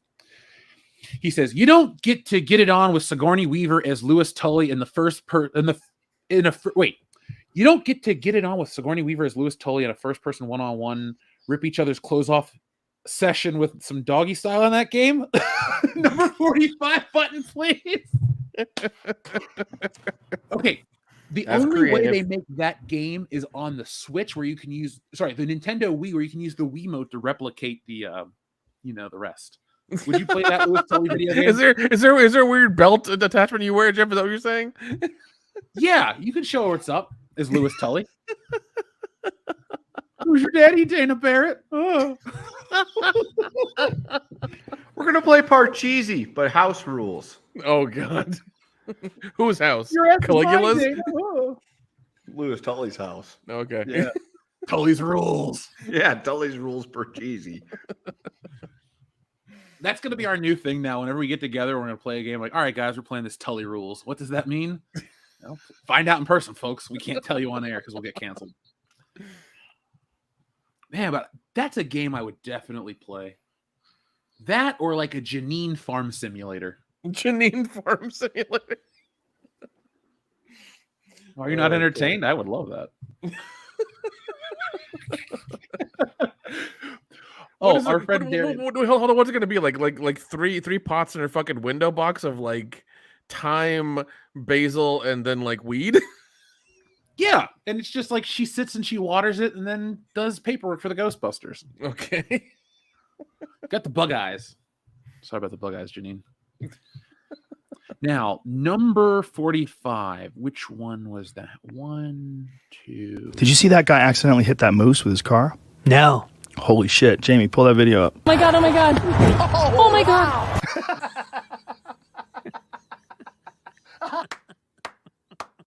Oh shit. Never forget. Never forget. I forget most days, and then I look at my Will Smith slapping Chris Rock enamel pin that has a slapping lever on it, and I remember it all. Wait, what? Yeah, Where did you get that from? Facebook. I didn't tell you about that. No, this is the first time hearing about your interactive enamel pin you bought. Well, I'm working on enamel pins for us. I'm looking at the market, how I do the business and stuff. But I came across this one and I had to get it. I'll send you a picture later, dude. It's got Jada Smith on it too. Jada Pinkett Smith is part of it as well. Her little bald head's on there. Oh god, I think apparently recently she broke her silence that she did a Red Table Talk talking about the slap finally fucking months later. Thank God we finally have the truth. I can rest. Yeah, I saw a thing about that. It's like Jada Pinkett Smith talks about having alopecia. It's like, fuck you. You talk about it when it's convenient for you. You didn't talk about it before you made your husband slap Chris Rock in the face. You're right. We'll never look at Will Smith the same way again. One thing I did fucking love recently that he went to India on a fucking like a healing tour. I'm like, why did you go there? You could have gone to Miami. George Harrison did that, but then again, George Harrison had talent. So yeah, like you could have gone on a healing tour in Miami and just banged Cuban bitches all the time. That would have worked. You heard a song about it already, so just go. Yeah, exactly. Like that's true. Party in the city where the heat is on, all night on the beach till the break of dawn. Yummy. Go. I wonder if we could get a copyright strike for just saying the lyrics. No, on YouTube, that would be an interesting find. Susan doesn't like us. Yeah. Well, that's why we're here each and every week. Thanks, lady. So, a few more from our friend Xavier to God says, Jeff, I know you're a big Spider-Man fan and comics fan, but did you know there was a crossover between Spider-Man and Transformers? If it's the one from the 1980s where it's the black suited Spider-Man on the cover, I'm aware of that one. If not, and there's an actual book called Spider-Man Meets the Transformers, I might have missed that one. That'd be so weird. That'd be so weird. It would be. But if you're looking for a good recommendation, Xavier to God, check out Transformers Meet the Avengers. I don't remember if it was good or bad. I just remember I bought that book because it had a good cover. Did you guys, Dion, have you ever read a Transformers Spider-Man crossover? I have not. It is a weird crossover because it's like, what do they do? Like, is Spider-Man just going to swing around and hang out with them? I guess, like, in somehow, like, fight the Decepticons? Save the people? He's gonna gum up the Decepticons' works, I guess, or like their joints or something. I don't fucking know. He's gonna squirt his spider stuff into their holes. I don't know. Whatever happens. He's gonna call their manager and get him in trouble. You never want that. No. But Xavier to God, thank you very much. I'm going to go read this comic. If the one you're talking about is Transformers number 3 of the limited series, which I believe I own back home, I'm going to check that one out. Up next on the docket, we have one from our friend Head Case Laboratory. Did you guys check out that MJF promo on the status of AEW? Did you guys have a chance to check that out? Nope. I did. I liked it. I liked it a lot. I thought it was real fucking good. That was really good. Dude, I thought the part where he's talking about your stars and this and that, like he shit on indie wrestling and this dumb shit, basically he shit on every part of pro wrestling I hate all at once. And I was like, all right, this is it. This is the best promo I've heard in like 10 years. Please do not fuck up this momentum because everybody else does something great and shits the bed. But I think MJF can keep the ball rolling because that dude's been entertaining for the last 2 years. At least he's been on my radar for 2 years. Well, whenever All Out was, the very first one, if he was in that show, I'm pretty sure that was the first time I saw him. I was pretty hooked. But he cuts great promos. He's solid in the ring. He takes an L. He pretty much is like the last great pro wrestler. He is what Cody Rhodes thinks he is. Cody Rhodes thinks he's this ambassador to pro wrestling and a fucking anime character and a video game character and a superhero, and he's ending racism. He thinks he's all this shit. They even got a fucking clock. They count down to Cody on Raw. Okay, cool. If he's that successful and he's that popular, awesome. But as a kid, I didn't get a countdown clock for The Rock or Stone Cold or Triple H or somebody. You just had to be excited and wait because the show wasn't 9 hours long and you knew when shit was going to happen in a 2-hour fucking window. That being said, though, I saw this promo. I watched it twice. I was impressed. I don't really care that he said fucking fire me on live TV. I didn't really mark out for the cuss word, but there was a lot of truth in that. And I'm interested to hear, maybe it's out today, Grillin' JR, the next episode or next Shivani podcast, one that's going to talk about this from somebody that works inside of AEW, because it was fun to hear somebody say this shit and be this entertaining.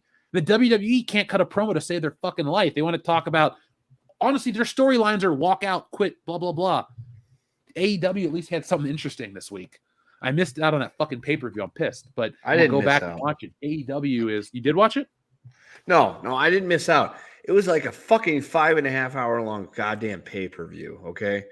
Fucking Cocaine Khan came out and said, I'm not putting the main event on until the game 7 of the Celtics and the Heat is over. It's like, you better not have that fucking game goes to overtime because that's going to be a long night. And they had like 13 matches already on the card. It's like, you don't need that many for a pay-per-view, Tony. I know you want to make everybody happy, but not everybody deserves to be on a pay-per-view. Okay. I know you're all friends with the wrestlers, but at the same time, there's a reason why the boss should not be fucking friends with all the employees.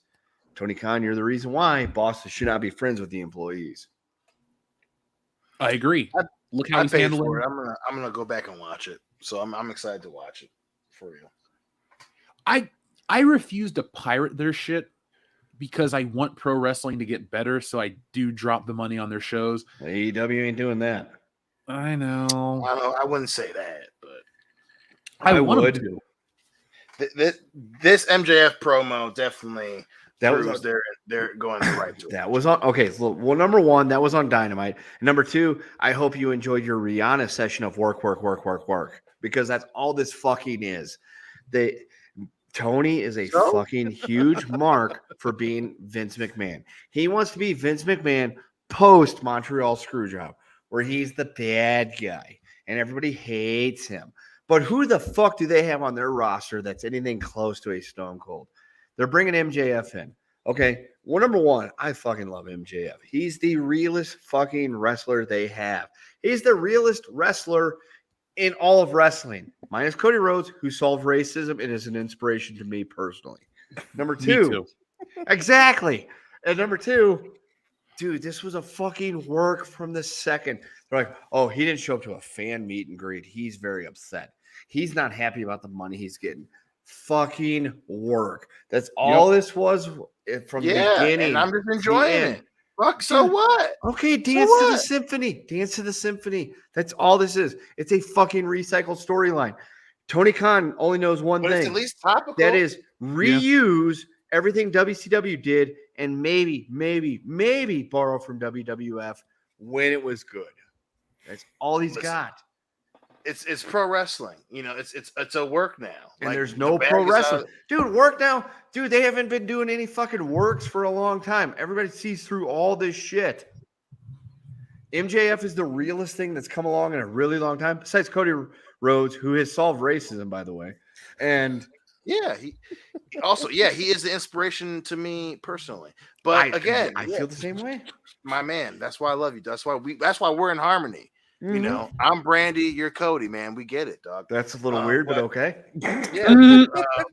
You know, but that's pro wrestling, man. Like that's, you know, it's you know, pro wrestling is that weird place between, you know, competitive sport and work sport. Like, well, here's my thing. Storyline. This is no different than some other TV show having a major storyline. Now, is it a little overused? Yeah, but this is the first time in the last 20 years that I'm interested in this fake contract story. I'm like, okay, well, cool. here's why I'm not. Okay, so a week before all this MJF, hoopla started, Sasha Banks and Naomi Imone, if you put it backwards, fucking threw their belts on the table and made John Laurinaitis the fucking women's tag champions. Okay, that happens, and then suddenly we get all this MJF fucking contract drama. So it's like WWE literally just did this, probably semi-realistically, but who actually believes they have a tag team division on that fucking show? And then we turn around and now MJF is suddenly beefing with the boss about his contract. Now, had MJF showed up at, Double or Nothing and tried and got screw jobbed, then I'd be 100% in the tank of this is 100% of fucking work. He has no interest in going to WWE. But he showed up. He got glorifiedly smashed in that, squashed in that match. But at the same time, what purpose does it serve him to immediately try to get fired so he can sign with WWE when you can pit both companies against each other and see which billionaire is willing to put out which amount of cash? Now, I personally would sign for Tony Khan. You know why? Because he's a fucking money mark and he's willing to pay dipshit fucking wrestlers exorbitant amounts of cash. See Jelly Nutella and that fucking sawed-off little runt that they had running around there. The Marco dickhead Stunt? that ran around. Yeah, that dickhead that ran around with the dinosaur and Luke Perry's kid. So that's where I would Jungle Boy go. is legit, but Marco Stunt was not. Jungle Boy is legit. The dinosaur is not. And Marco Stunt, the fact that anybody ever sold offense for that fucking dildo dong sucker, fuck that guy, okay? Well, expose you're the fucking talking business a little bit more, them than you Marco. are any tag team in the WWE. Because the WWE doesn't have a fucking tag team division. Exactly. Vince has been on record numerous an actual times pro hating wrestling tag team tag wrestling. The beef you have is not with fucking Jungle Boy and The beef I have is with professional wrestling in general. We've gotten away from what made it great. Well, then you ain't what gonna made be it happy. believable. You're not an objective source. Oh, I'm objective because they all suck. I can look at what's happened before. I can look at what's happening now and say, all y'all don't fucking get it. You just Fuck want you. new all the time. That's not No, I want classic. Any of that What works. fucking works? The believable shit, not fucking Marco Stunt. Getting offense in on a 6'5" fucking 300-pound guy. I want what's believable, not Roman Reigns with his fucking veneers running the company and Brock Lesnar not beating his ass. Yeah, you're no. That's just wild. That's just too high a fucking mark. You not enjoying it for just the sake of enjoying it. I agree. I don't enjoy it for the sake of fucking Football entertainment. reuses the same fucking storylines. MMA reuses the same storylines as You don't have things, storylines. quote unquote, They're naturally legitimate fucking develop. There's competition. always shit. There's always similar build and promoter storylines. That's what this is. That's what it is. How it works. Give me a storyline that's believable. Give me shit that's believable. Have You're not gonna wrestlers come that up with actually something new fucking every give a time. shit.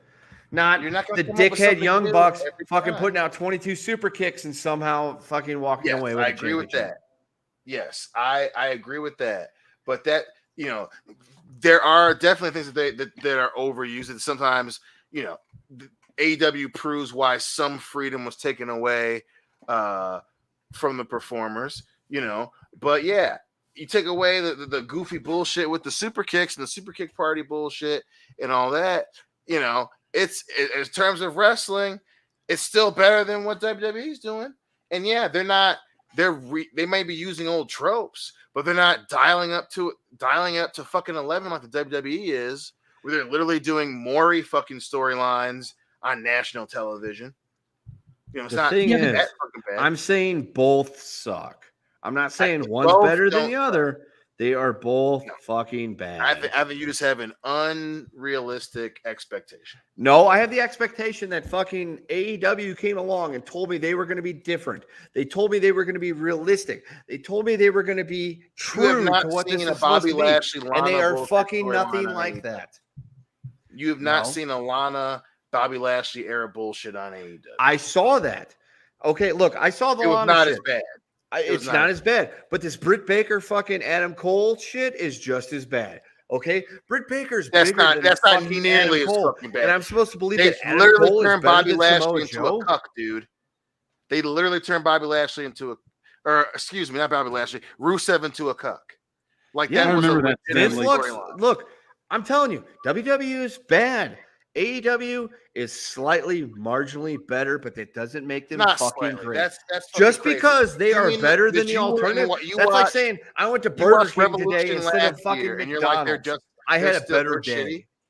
Bro, you did not watch Revolution last year and go, yeah, they're shitty. They're barely better than WWE. I don't You did fucking not, that did remember. not happen. I don't remember Revolution because I don't fucking care that much.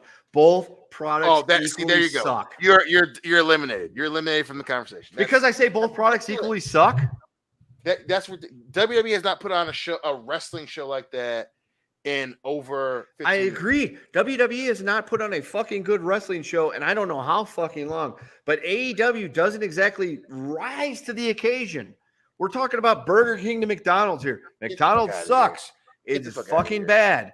Burger King is marginally not better. 100% Am I on supposed board. to have like some fucking revelation here where I've had this epiphany that professional wrestling in is terms of being insane. a wrestling show, they're not in the same ballpark as a WWE. Like WWE is. Yeah, we're talking double A AI. and triple A, but we're not talking Major League Baseball. Whatever.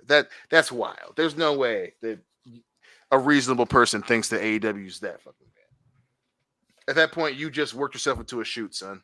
Go ahead and go watch a few of the matches. You from worked the yourself last into a pay-per-view. shoot. You're that dude that watch called the on that last TV pay-per-view show and tell me everything and was on like, that show my was great. son, like that's crazy. Go That's watch crazy. the last pay-per-view and tell me everything was great. Sit through I all will. 6 I hours and will. tell me everything was great. And I'll tell you will. why you're fucking wrong. You know that I will because, bitch, I watched Eddie fucking Crack Kingston Club a couple poured months. gasoline over a I've been couple of watching guys in the middle of the NWA, ring, like- one of which was on his team, and they acted like nothing was happening.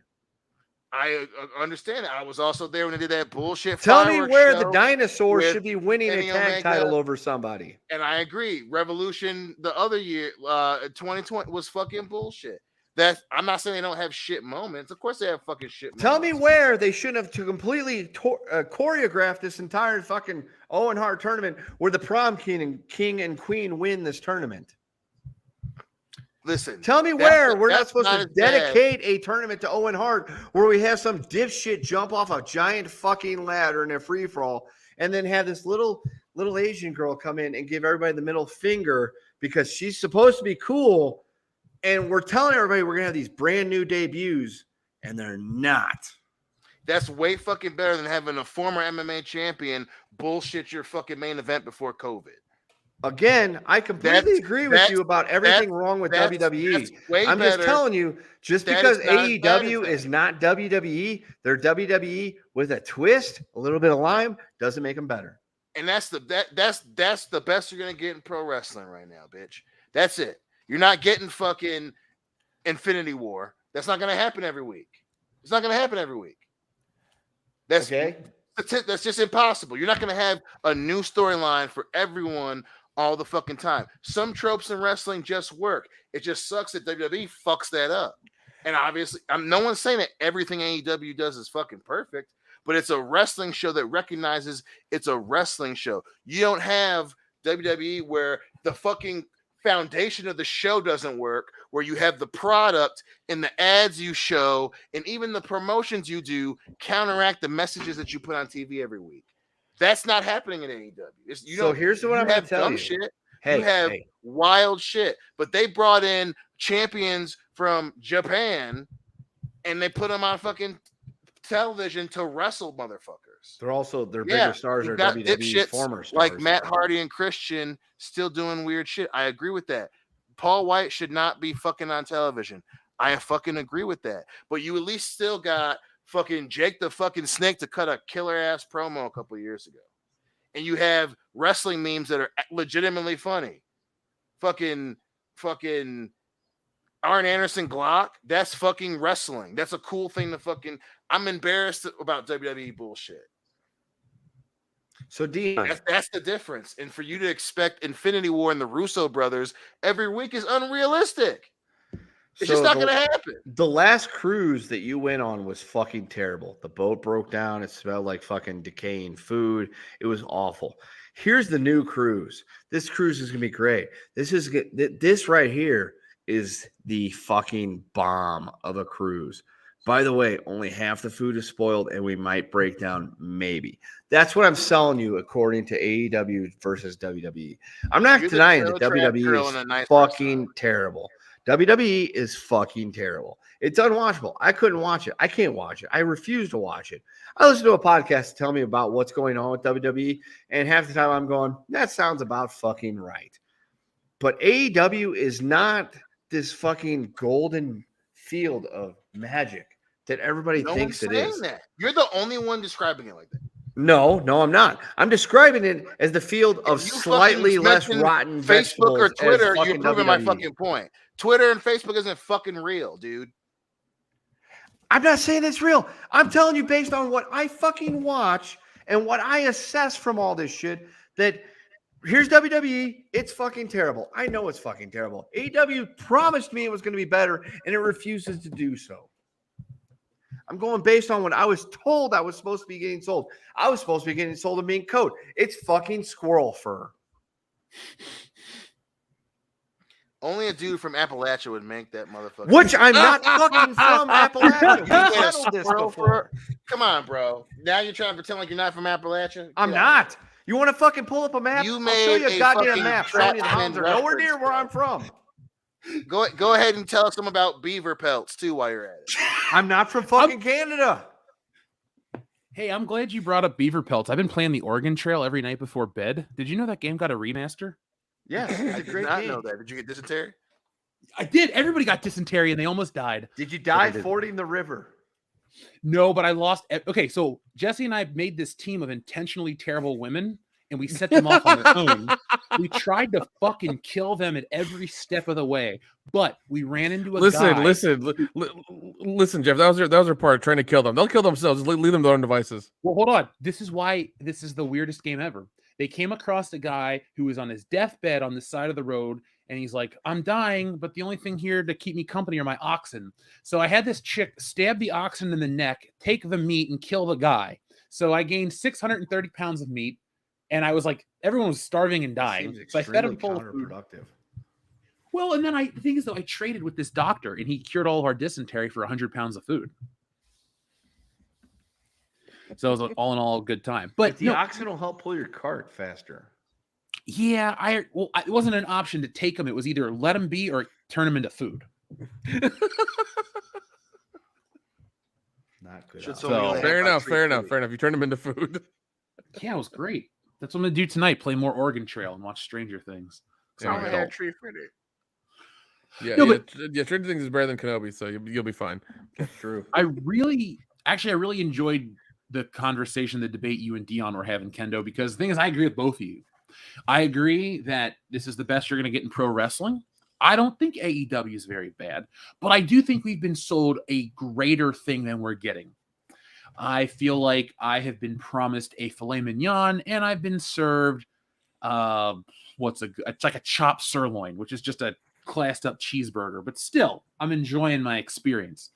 I'll compare the WWE to rancid food, where it's just difficult. Like Hell in a Cell's this weekend. I don't give a shit.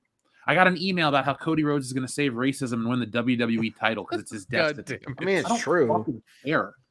Like, I want wrestling to be fun. I want wrestling. Like, I like the zanier moments of AEW. I don't mind Luchasaurus because he's a good wrestler. The gimmick is whatever, but in the ring, I'm entertained. I don't like Super Kick City or Super Kick Party or whatever, the dick kick guys. Like, I'm tired of the Young Bucks because they're just lame. They're like, they suck. Really shitty hype men. They're corny. Here's the thing. Like, suck, but they're corny. They suck. Their idea of getting heat is dressing like a bunch of fucking tool bags. That's not how you get heat. Fuck them. I hope they die. It's something. But no, I wish pro wrestling could be great again. And it's like we were getting on track with it. And I think AEW, if they can fix a couple, well, we have to look at the numbers and what's working or not. I'm really sad to say this. I don't think AEW has as much of a future as people want to give them credit. And it's not because I'm super negative. I think this video game and a couple things are going to tank them. And we're just getting to this whole, like, the contracts, the first round of contracts went away and people just disappear and they keep hiring dumber people. Like, Tony Khan, please fix this, man. If anything, I want him to beat Vince McMahon and save pro wrestling. It's like in the alternate reality where the WCW won. But like, what I'm seeing on screen is entertaining enough that I will even change my cable package to make sure I have the channels for AEW. But I still don't watch it every week. Like, I think pro wrestling's just been, because the WWE has sucked for so long, and I'll say since 2008 they've sucked. I just don't have the same love of pro wrestling unless The Rock's around or somebody like from my childhood. Like even Chris Jericho, my number 2 favorite. What the fuck is he doing in AEW? Whatever he wants to do, and that's Jericho the problem. appreciation thing is so fucking. It's just it's beneath him. Yeah, the fucking football field fuckery that they did the other night was beyond fucking bad. And the only wrestler there of any fucking talent or substance, Bryan Danielson, he had to take the fucking loss because for whatever reason, Jericho thought we need to create this grandiose fucking match that goes on way too long. And then Eddie Kingston's got to come down all bloody with a gas can. And he's going to pour this imaginary gas over both figures because he's got heat with Bryan. And it comes to nothing. I don't know. Look, Jericho was supposed to help propel this company to a higher strata. And he's turned into something fucking unusual where it's about his art and his fantasies, and he's fucking twinkle toes all of a sudden. You know, he's not wrestling the fucking Invisible Man or the 9-year-old girl yet, but it's getting to that point. I hope it doesn't get there. I'll be so heartbroken if it does. But we'll see. So let's check in with the audience before we put this baby to bed. This has been a nice, fun episode. Good pace. 3 hours, but not 4. So, but you know what? We never complain. We love being here each and every week. So let's check in with the chat. Where were we at? All right, TLJ Screwjob. Thank you very much for all of those. Let's see. Where were we at?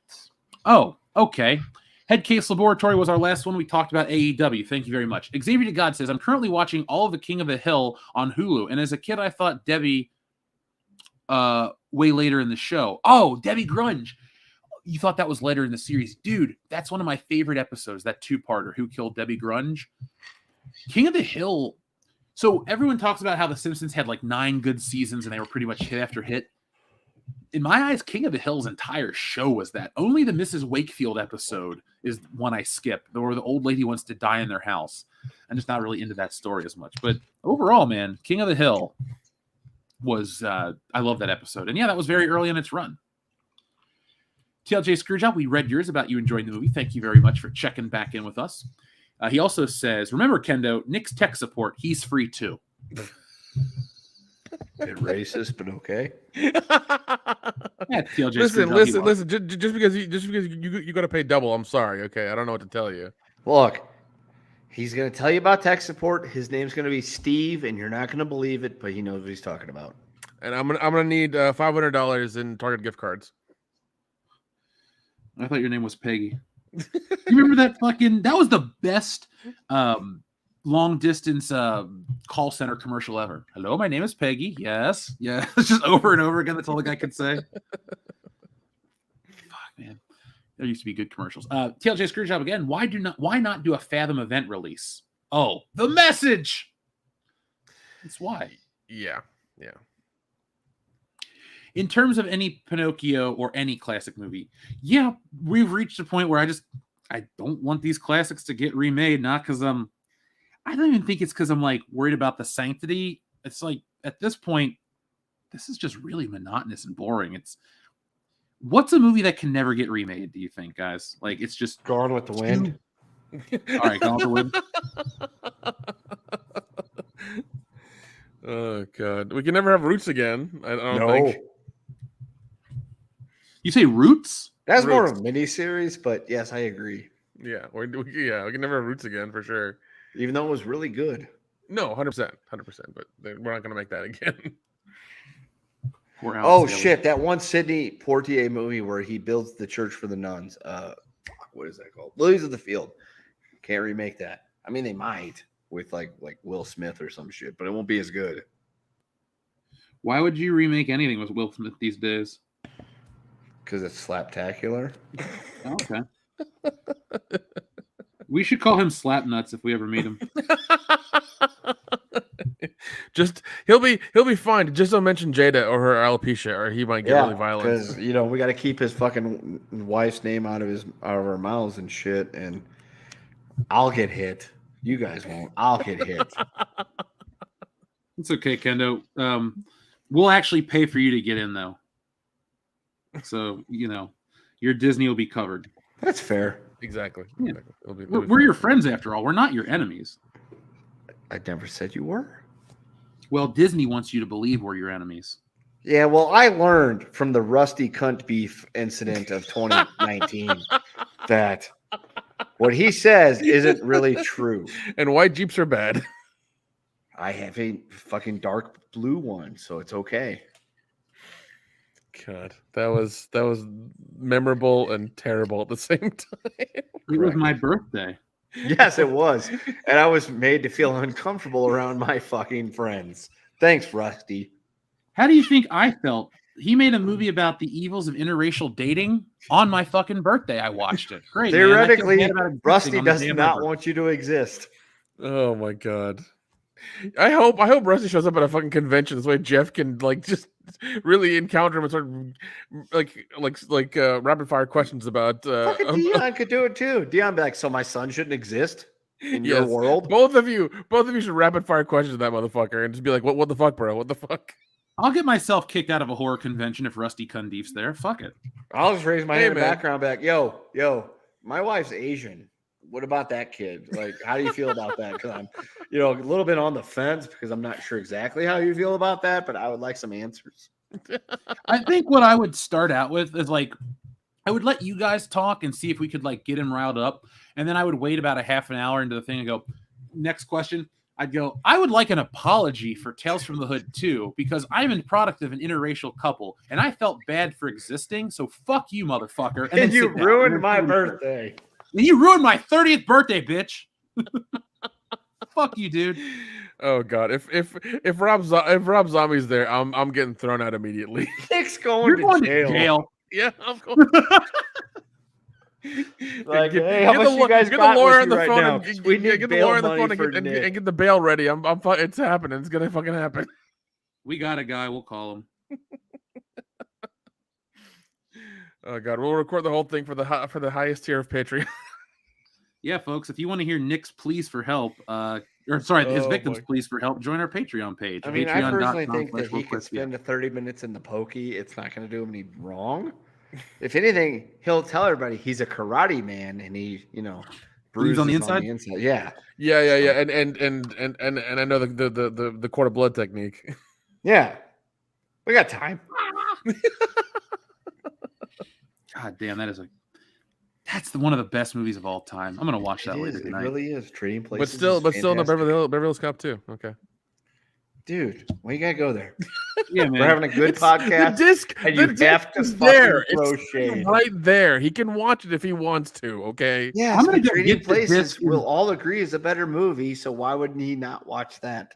He can watch both. He can watch not at the same time. No, but one after the other.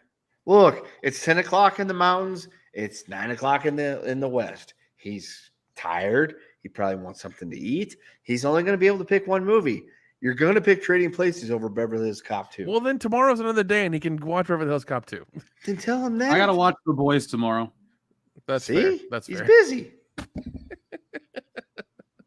Nick, I'm just glad you're really concerned about me watching Beverly Hills Cop 2. I will watch it. I'll have a full review for you. Well, I mean, you told us you were really happy about getting the 4K disc, and I was just like, it's your favorite movie. You talk about it a lot. No, the first one is. That's real true. Friends would know that.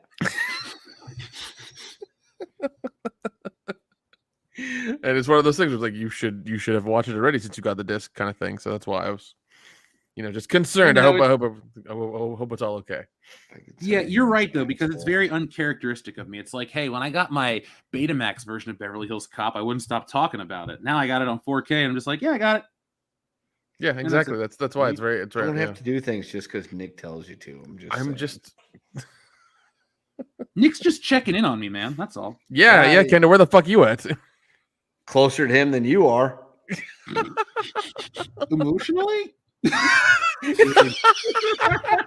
Maybe we don't really. Well, talk listen. about Well, that listen. stuff, but okay. Listen. That's because of unforeseen circumstances. That ain't my problem.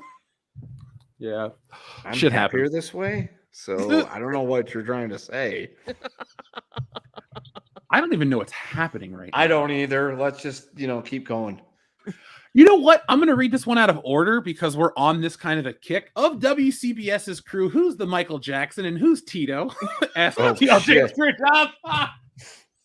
Let's see who's black but wants to be white. Nick, so he's Michael Jackson, and I'll be Tito just for shits and giggles. Perfect. That was easier than I thought. I thought we were going to have to fight, Dion. So you're the small dog in the basket. Okay, gotcha. That's not accurate, but okay. What does Tito Jackson look like? He was pretty fucking big. He's still alive? I would hope so. All right. Tito Jackson is alive. He's 68 years old. He's married to Dolores. Good for Tito. Well, he's the oldest of the Jackson. I'm the oldest of this crew, so I'll take it. There we go. He's got a couple kids. You've got one. You're on your way, man. So there you go. Yeah, that's Kendo Slice, the Tito Jackson of WCBS. I'll take it.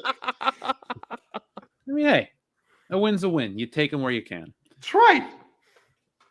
TLJ Screwjob, thank you very much. He says, 1, studios now have a shield against Johnny's bad to hire him. 2, defamation is not free speech. 3, no, it's not, unfortunately. In terms of our questions about the Johnny Depp Amber Heard stuff. Folks that are just joining us, go back into the show and listen to it a little earlier. But what TLJ Screwjob is saying, I agree with the shield stuff, but we'll see what happens. I think Johnny Depp will be okay. I would like to see him get some work again. I think he will. He's not a bad actor. Well, everybody who's backed Amber Heard looks like an asshole now. Everybody who shunned him looks like an asshole now. Yeah, I was gonna say everybody that went against Johnny Depp looks like an asshole, but everybody that backed Amber Heard, they've got that special magic where they can dance around and be like, "Well, we backed Amber Heard, but we weren't really proven false, but we were, but we weren't at the same time." It's you know what I'm talking about. Mm-hmm. Well, apparently the article that came out about her, the op-ed, she paid for. Well, she promised a donation, quote unquote, to. That's how she got that women's rights thing at the fucking Harvard University. Or some shit. Yeah. But here's the ACLU. Here's the funny thing about that. When that happened for the ACLU, she only paid about $300,000. Guess who had to pay the rest of it at the time that they were dating? I'm gonna guess Johnny Depp. No, Elon Musk.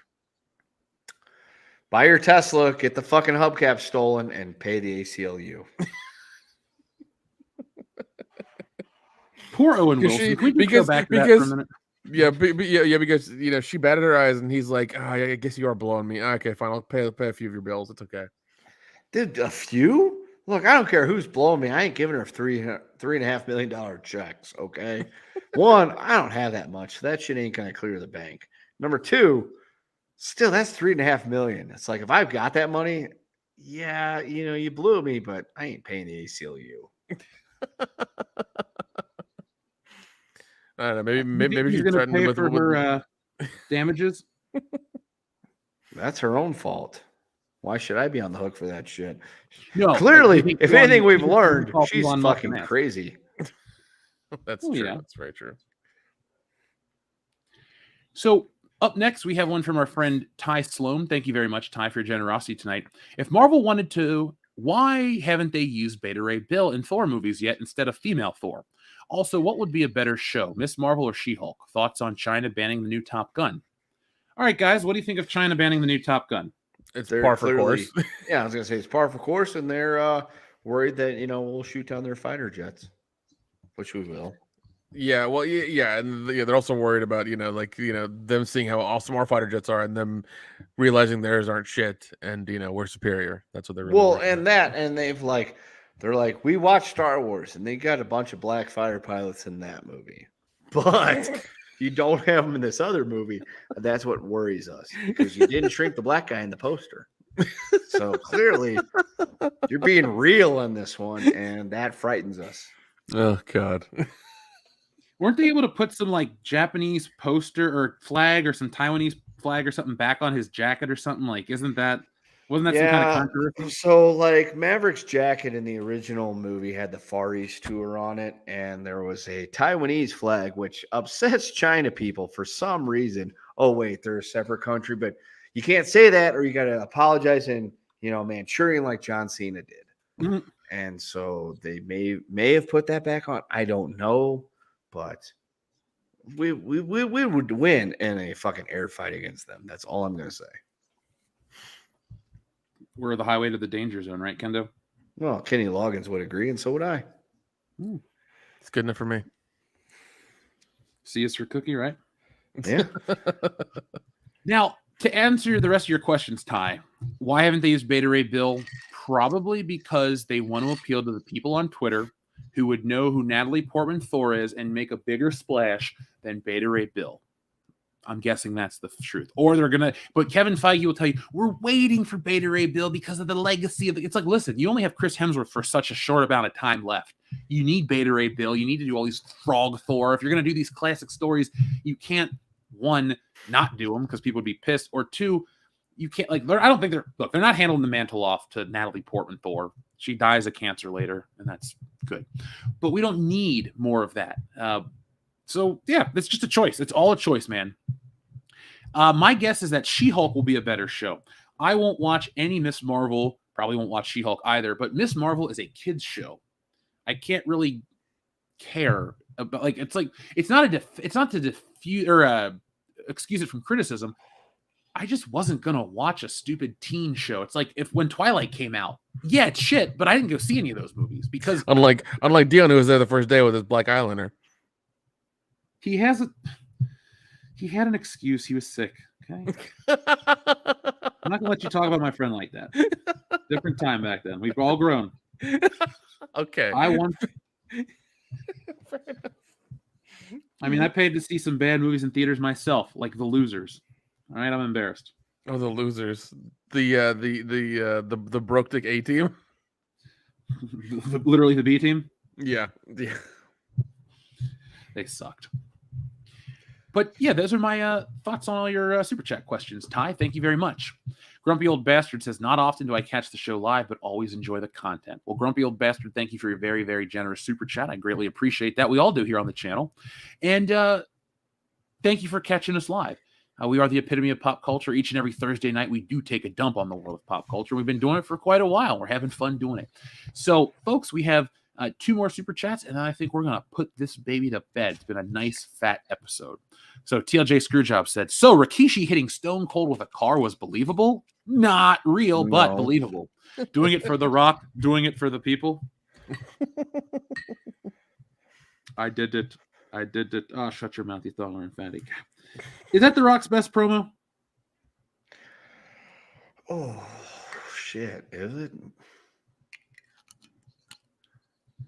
I don't know. Because I don't think it was. Okay, it's a great promo, but fuck. Everything leading up to 17 was just great. Oh, so you prefer The Rock's more serious promos? Yes, because while they weren't completely believable because of the world of wrestling, they were better. What about you, Dion? Do you prefer The Rock's serious or funny promos? Oh my god, there's so many good ones, man. I got that. Oh, dude, that's far up there. I mean the my name's Bill. It doesn't matter what your name is so good though. I think it might be 1B. I'd say the Rikishi one is 1B.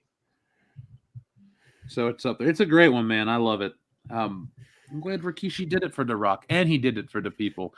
You know what also makes me happy about that? Don't worry, Ninja Lawyer Steve. The tab is pulled up. We are doing the posters. Don't worry. All I was going to say is always, I love that promo because we have this. Oh, shut your mouth, you thong wearing fatty. And that's my favorite button. Okay, it's not my favorite button, but it's up there. 2 more, and then we're going to show the posters. So our friend Xavier to God says, rate these wrestlers from least to greatest. We have some solid wrestlers. Booker T, Farouk, Mark Henry, The Godfather, Kofi Kingston, Bobby Lashley, MVP, and Shelton Benjamin. Oh, shit. Oh, well, MVP's towards the bottom. Bobby Lashley's towards the top. Well, give me that list again. Booker T, Farouk, Mark Henry, The Godfather, Kofi Kingston, Bobby Lashley, MVP, Shelton Benjamin. I'm sending a picture to the chat right now. So MVP is totally on the bottom of that shit. Fuck. So Farouk, Booker T, Bobby Lashley, those are towards the top. Mark Henry too, because he's believable because he's the world's strongest man. He also fathered a hand. That's true, which is negative points. So goddamn Booker T got beat up in a supermarket. God damn it. So okay. All right. It goes Farouk, Booker T, because people like him don't win the world title. Yeah. Mark Henry, The Godfather, Shelton Benjamin, Kofi Kingston, Bobby Lashley. Wait, no. Fuck. I fucked that up. God damn it. Farouk, Booker T, Mark Henry, Bobby Lashley, The Godfather, Kofi Kingston, or no, Shelton Benjamin, then Kofi Kingston. Because as much as I like Kofi, I love Kofi Mania. I loved him winning the title. Of those guys, he's the least believable as a champion. Fair enough. I like your reasons. Dion, you want me to go or you want to go? Okay, I'll go. You go ahead and go. That's a long ass list. I sent it in the chat so you can look at it. From least to greatest, I will put MVP at the bottom. Then I'm going to put The Godfather. Then I'm going to put Farouk. Then I'm going to put Mark Henry. Then I'm going to put Shelton Benjamin. Then I'm going to put Bobby Lashley. Then Kofi Kingston. I'm going to put Booker T at the top. Because outside of his WrestleMania, whatever they treated him like that, of these guys right here, only Bobby Lashley feels like a main eventer. I know Kofi Kingston main evented WrestleMania. We were there. We saw it live. But he never felt like the guy. There was a small window where you believed that Booker T was in the same conversation as Rock, Jericho, Austin, Big Show, Triple H, those guys. So he was the only WCW holdover that came over and really took off. He's the only guy to have a big career, multiple-time world champion of anyone on this list. So right there, that's why Booker T will always be on that list for me. Booker T is one of the all-time greats. In terms of multiple career championships, Dion, how many times was that? That was 5-time, and it was actually 6-time. But WCW, he was 5-time, the 5-time WCW champion. Damn straight. God, I miss when promos were great. I know it's so overdone now, but yeah, but MJF's was good this week. I was very happy with it. It was great, man. And there have been some other good ones, it's just, but his was the best in a long time. Like it was pretty good. Every once in a while we get a really good, pretty good one, but his was great. I really fucking enjoyed it. So, it looks like it's time for the Ninja Lawyer Steve posters. It'll be a fun way to close out our show. So, Ninja Lawyer Steve says posters. All right, it's posters o'clock. You guys ready for some posters? Let's do it. Post it up. All right, so we have some turd posters. So first off, we have Where the Red Turd Grows, a true story. Then, after we find out where the red turd grows, we have The Scorpion King 2, Rise of a Turd. Now, I can see her in that movie. This is a turd of a film, though. It is. I mean you're not wrong. Not as bad as part 3, but pretty bad. Well, we're on the downward slope. Well, I mean, you're trading Randy Couture for Dave Bautista. Some people would say that's a trade up. I agree in terms of star caliber, but like Scorpion King 3 is terrible. Yeah, it is. So up next, we have on this list, because I don't know what these are before you guys do, Alfred Hitchcock's The Turds, starring Tippi Hedren. Are those turds with wings that he made? Yeah, Yes, they he are. Oh my God. You don't want them congregating on power lines, Nick. Bad things happen. It's a smelly power line. Yeah. Oh, I love Emmett. it. My Shut favorite up. one. This right here, you win. Oh my You God. win. You win. You win. You win. Turd Emic. That guy thought he made a masterpiece. It was bad. Oh, here's my fucking favorite. Solo, a Star Wars turd.